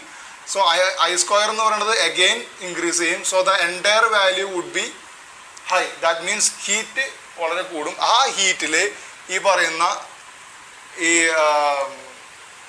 ഫ്യൂസ് വയർ ബേൺ ഔട്ട് ആവും എന്നുള്ളതാണ്. സോ ബേൺ ഔട്ട് ആയി കഴിഞ്ഞാൽ നമ്മുടെ ബാക്കിയുള്ള എക്യുപ്മെൻറ്റ്സ് എല്ലാം ആ ഹൈ കറണ്ടിൻ്റെ ഇമ്പാക്റ്റിൽ നിന്നും രക്ഷപ്പെടും എന്നുള്ളതാണ്.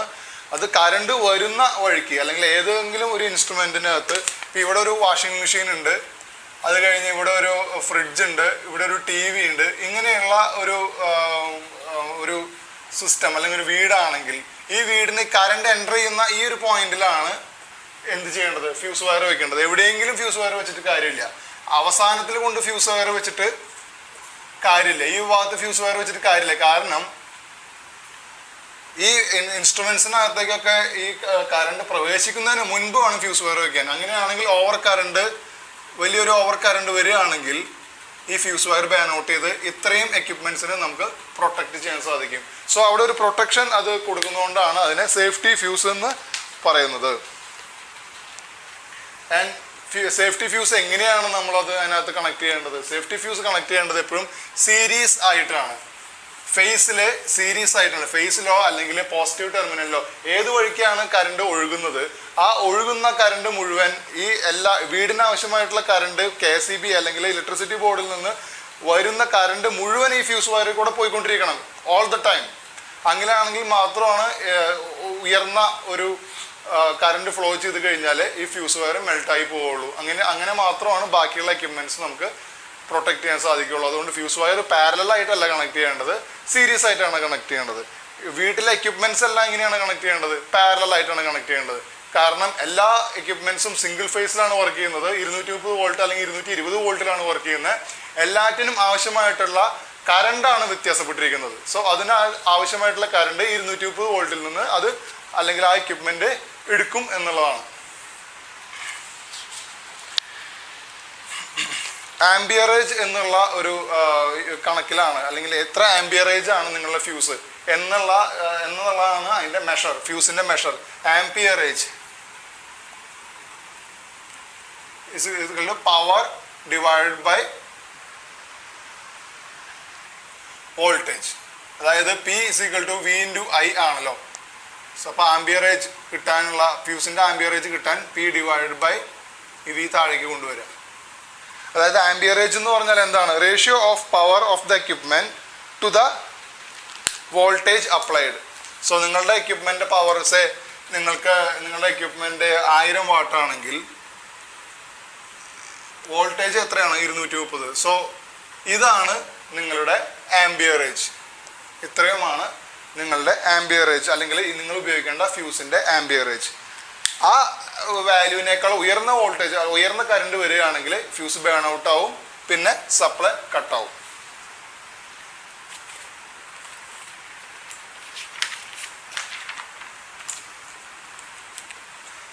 അടുത്തതായിട്ട് ഇലക്ട്രിക് പവർ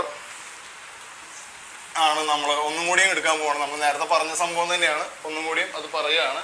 ഇലക്ട്രിക് പവർ എന്ന് പറയുന്നത് എന്താണ്? Heat energy divided by time. ഇതാണ് power. Power = heat energy divided by time. എത്ര സമയത്ത് എത്ര ഹീറ്റ് ഈ എക്യുപ്മെന്റിന് പ്രൊവൈഡ് ചെയ്യാൻ പറ്റുന്നുണ്ട് അല്ലെങ്കിൽ ഡൊണേറ്റ് ചെയ്യാൻ പറ്റുന്നുണ്ട് എന്നുള്ളതാണ് ഈ പവർ എന്ന് പറഞ്ഞുകൊണ്ട് ഉദ്ദേശിക്കുന്നത്. എനർജി ഡിവൈഡഡ് ബൈ ടൈം അല്ലെങ്കിൽ വർക്ക് ഡൺ ബൈ ടൈം ഒക്കെയാണ് പവർ. ഇത് തന്നെയാണ് work done divided by time എന്ന് പറയുന്നതും. So P = I² RT divide by T = I² × R. So power കാണാൻ നമുക്ക് ഈ ഫോർമുല ഉപയോഗിക്കാം. ഇത് തന്നെയാണ് V²/R എന്ന് പറയുന്നത്. I²R തന്നെയാണ് V²/R. കാരണം I = V/R ആണ് ആസ് പെർ ഓംസ് ലോ. അപ്പം അത് ഇവിടെ അപ്ലൈ ചെയ്യുകയാണെങ്കിൽ V/R² × R, V²/R² × R, that is equal to V²/R. So ഇതാണ് പവറിൻ്റെ എക്സ്പ്രഷൻ.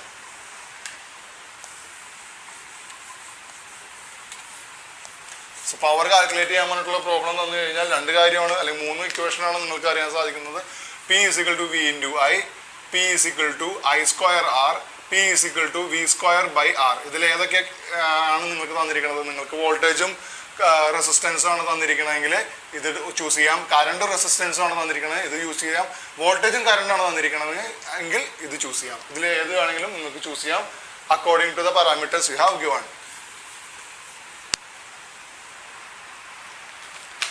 അടുത്തത് next is lighting effect of electric current.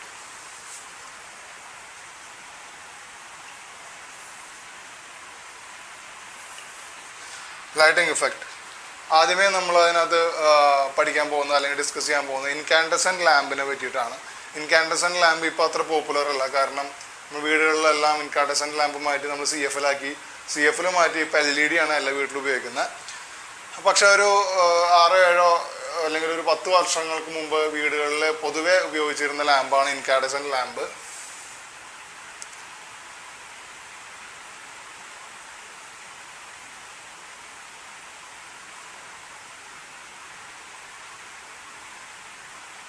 So ഇങ്ങനെ 2 ഇലക്ട്രോഡുകൾ ഉണ്ടായിരിക്കും. പിന്നെ ഇവിടെ നോട്ട് ഇലക്ട്രോഡ് 2 കണ്ടക്ടേഴ്സ് ഉണ്ടായിരിക്കും. ഇവിടെ ഫിലമെൻറ്റ് ടങ്സ്റ്റൺ ആണ്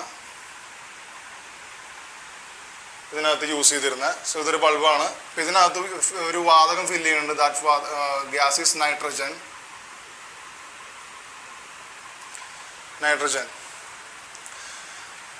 സോ ഇതിനകത്ത് ഓക്സിജൻ എല്ലാം ഇവാക്യുവേറ്റ് ചെയ്തതിന് ശേഷമാണ് നമ്മൾ ചെയ്യുന്നത്. ഓക്സിജൻ കളയുന്നത് എന്തിനാണെന്ന് ചോദിച്ചാൽ ഓക്സിഡേഷൻ സംഭവിക്കാതിരിക്കാനാണ്. നേരത്തെ നിക്രോമിൻ്റെ കേസിൽ പറഞ്ഞ പോലെ ഓക്സിഡേഷൻ സംഭവിച്ചു കഴിഞ്ഞാൽ അതോടെ ഈ പറയുന്ന ഈ മെറ്റൽ പെട്ടെന്ന് കൊറോഡ് ചെയ്യും, അല്ലെങ്കിൽ പെട്ടെന്ന് നശിച്ചു പോകും.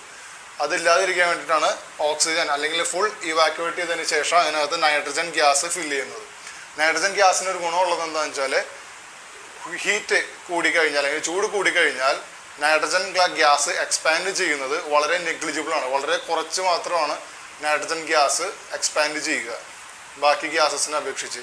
നമ്മുടെ അന്തരീക്ഷത്തിലെ ഏറ്റവും കൂടുതലുള്ളത് നൈട്രജൻ ഗ്യാസ് തന്നെയാണ്, ബാക്കി ഓക്സിജനാണ്. അതിനുശേഷം 1% ആണ് മറ്റ് ഗ്യാസസ് ആൻഡ് വേപ്പേഴ്സ് എല്ലാം ഉള്ളത്. അപ്പോൾ ഇത്രയും പോർഷൻ ഒഴിവാക്കിയിട്ട് ബാക്കിയുള്ള 22% നമ്മൾ നൈട്രജൻ ഗ്യാസ് അതിനകത്ത് ഫില്ല് ചെയ്യാണ് ചെയ്യുക.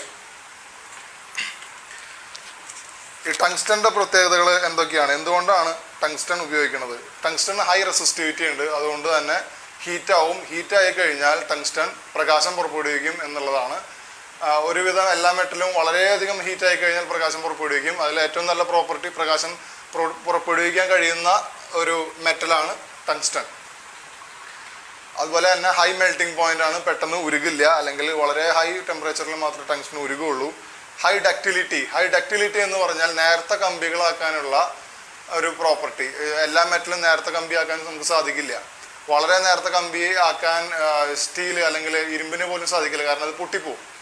സോ ടങ്സ്റ്റൺ ആ പ്രോപ്പർട്ടി ഉണ്ട്. അടുത്തത് ability to emit white light in the hot condition. White light emit ചെയ്യാനുള്ള കണ്ടീഷൻ കഴിവ് അത് ടങ്സ്റ്റൺ വളരെ കൂടുതലാണ്. പക്ഷേ ഇൻ ദ കേസ് നമ്മളിപ്പോൾ ടെക്സ്റ്റിൽ എഴുതിയിട്ടുള്ള വൈറ്റ് ലൈറ്റ് എന്നാണെങ്കിലും വീടുകളിൽ ഇത് കണ്ടിട്ടുള്ളവർക്ക് അറിയാം, ഇത് വൈറ്റ് ലൈറ്റ് അല്ല, ആക്ച്വലി ഒരു യെല്ലോയിഷ് ആയിട്ടുള്ള ഒരു ഓറഞ്ച് ടിൻ്റൊക്കെ ഉള്ള ഒരു കളറൊക്കെയാണ് ഇതിനകത്ത് നിന്ന് വരുന്നത്. അതിന് കാരണം നമ്മൾ 230 വോൾട്ട് അപ്ലൈ ചെയ്യുന്നതുകൊണ്ടാണ്.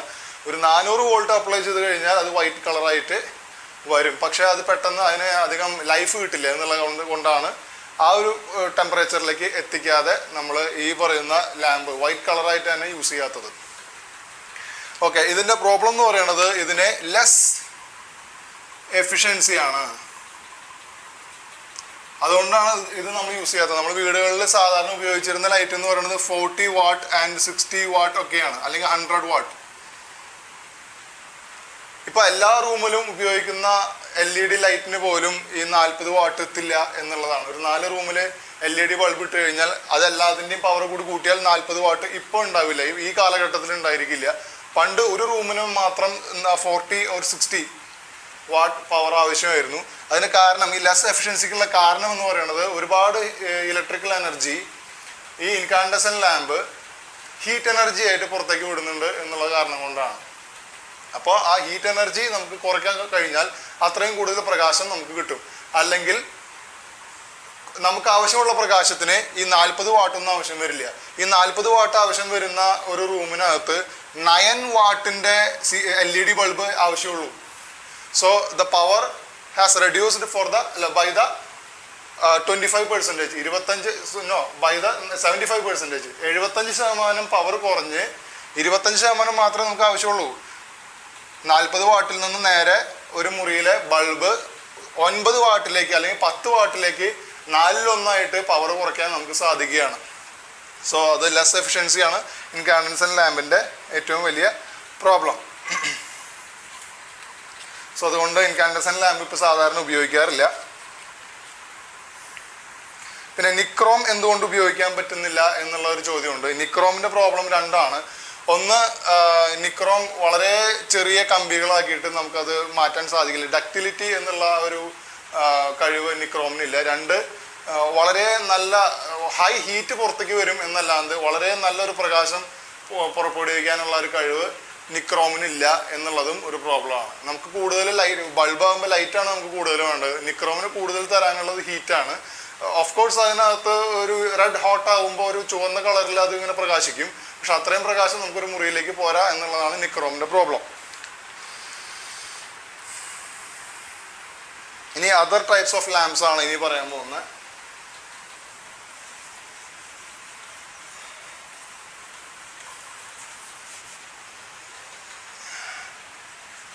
ഗ്യാസ് ഡിസ്ചാർജ്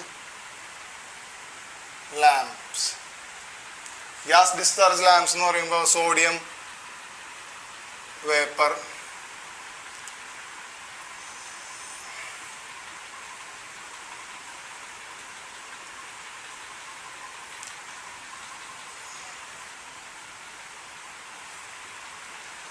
ഇതെല്ലാം ഗ്യാസ് ഡിസ്ചാർജ് ലാംപ്സ് ആണ്. അപ്പോൾ ഇതിലെല്ലാം ഒരു കോമൺ പ്രോപ്പർട്ടി എന്ന് പറയുന്നത് എന്താണ്?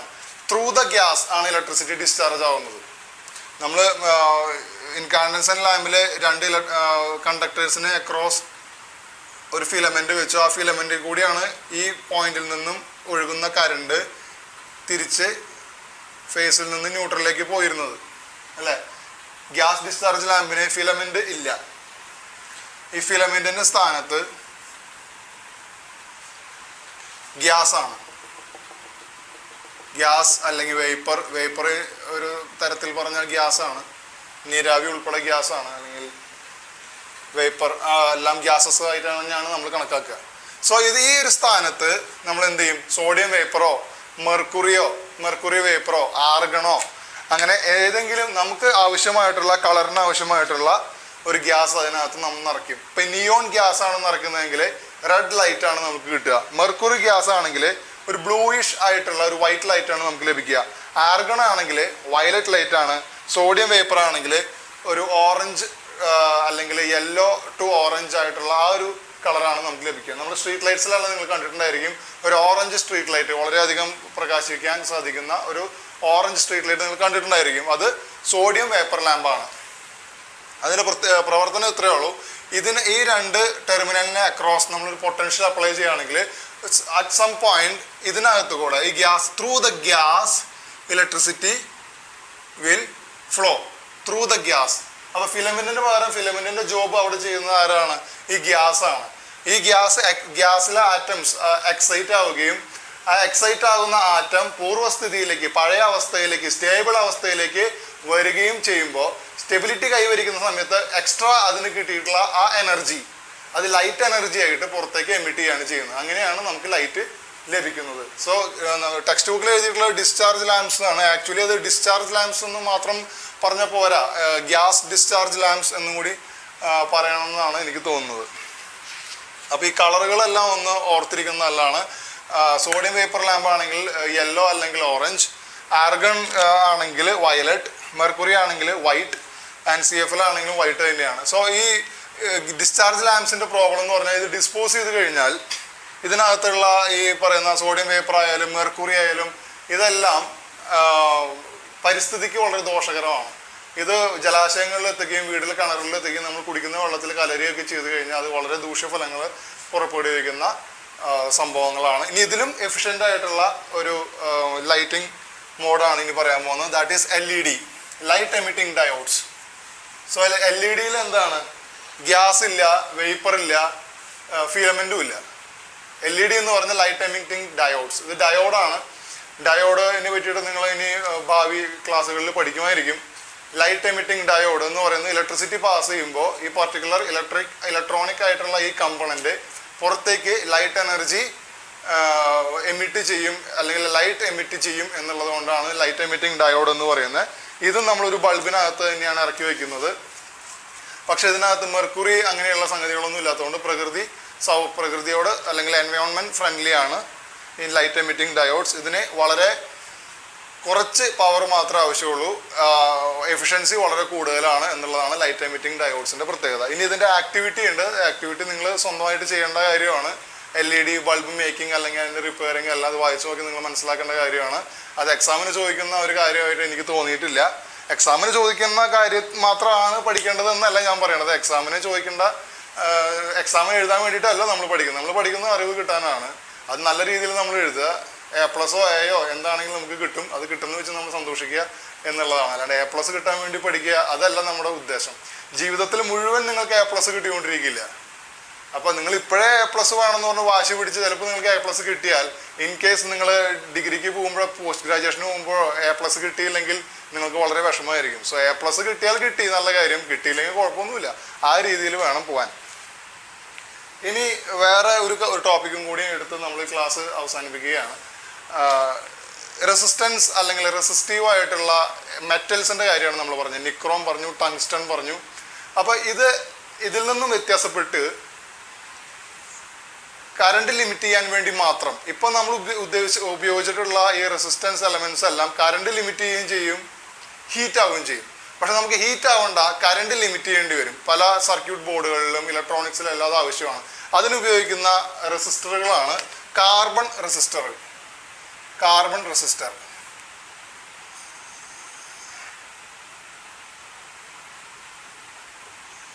ഇതുപോലെ ഒരു 4 വരയോ അല്ലെങ്കിൽ 3 വരയോ ഒക്കെ കാർബൺ റെസിസ്റ്ററിൽ കാണാൻ പറ്റും. ഈ വര എന്തിനാണ് ഉപയോഗിക്കുന്നത് വെച്ചാൽ ആദ്യത്തെ 2 വര അതിൻ്റെ നമ്പറാണ് കാണിക്കുന്നത്. മൂന്നാമത്തെ വര ആ നമ്പറിന് അപ്പുറത്ത് നമ്മൾ എത്ര പൂജ്യം ഇടണം എന്നുള്ളതാണ് കാണിക്കുന്നത്. അവസാനത്തെ വര അതിൻ്റെ ടോളറൻസ് ആണ് കാണിക്കുന്നത്. എന്താണ് സംഭവം എന്നുള്ളത് ഇപ്പൊ പറയാം. കളർ കോഡ്സ് ആണിത്. ഈ കളർ കോഡ്സ് വായിച്ചിട്ടാണ് ഈ പറയുന്ന റെസിസ്റ്റർ എത്ര ഓം അല്ലെങ്കിൽ അതിന്റെ റെസിസ്റ്റൻസ് എത്രയാണെന്ന് നമ്മൾ കണ്ടുപിടിക്കുന്നത്.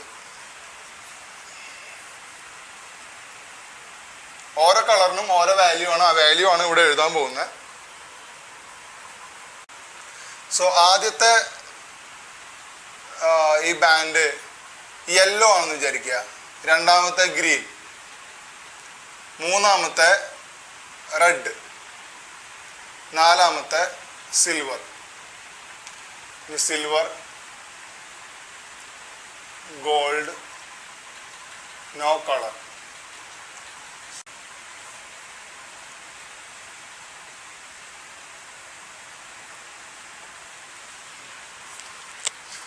ആദ്യത്തെ 2 കളർ ഇപ്പൊ യെല്ലോവും ഗ്രീനും ആണെങ്കിൽ യെല്ലോ എന്താണ് 4, ഗ്രീൻ ആണെങ്കിൽ ഇതിനകത്ത് നിന്ന് എടുക്കുക 5, 45, റെഡ് ആണെങ്കിൽ 2, 2 പൂജ്യം ഇടുക. ഇനി സിൽവർ ആണ് ഇവിടെയെങ്കിൽ ±10%. 4500 ഓം ±10%. 4500 ഓമിന്റെ 10% എന്ന് പറഞ്ഞാൽ എത്രയാണ്? 450 ഓമാണ്. ഈ 450 ഓം കൂടാനോ കുറയാനോ ചാൻസ് ഉണ്ട് എന്നുള്ളതാണ് ഈ എഴുതി വെച്ചിരിക്കുന്നതിൻ്റെ അർത്ഥം. 4500 ഓം ±450 ഓം. സോ ഇത് എക്സാമിന് ചോദിക്കാൻ സാധ്യതയില്ലാത്തൊരു കാര്യമാണ്, എങ്കിലും നമ്മളൊന്ന് മനസ്സിലാക്കി വെച്ചെന്നുള്ളൂ. ഈ കളർ കോഡിൻ്റെ ഈ ഒരു black, brown, red, orange, yellow ഇത് പഠിക്കാനുള്ള എളുപ്പവഴി എന്ന് പറയുന്നത് ഒരു വാചകമാണ്. അത് ഇപ്രകാരമാണ്, ഞാൻ പറയാം. BB റോയ്, BB എന്നുള്ളത് അയാളുടെ ഇനീഷ്യലാണ്. BB Roy, great Britain, has A very good wife. BB Roy,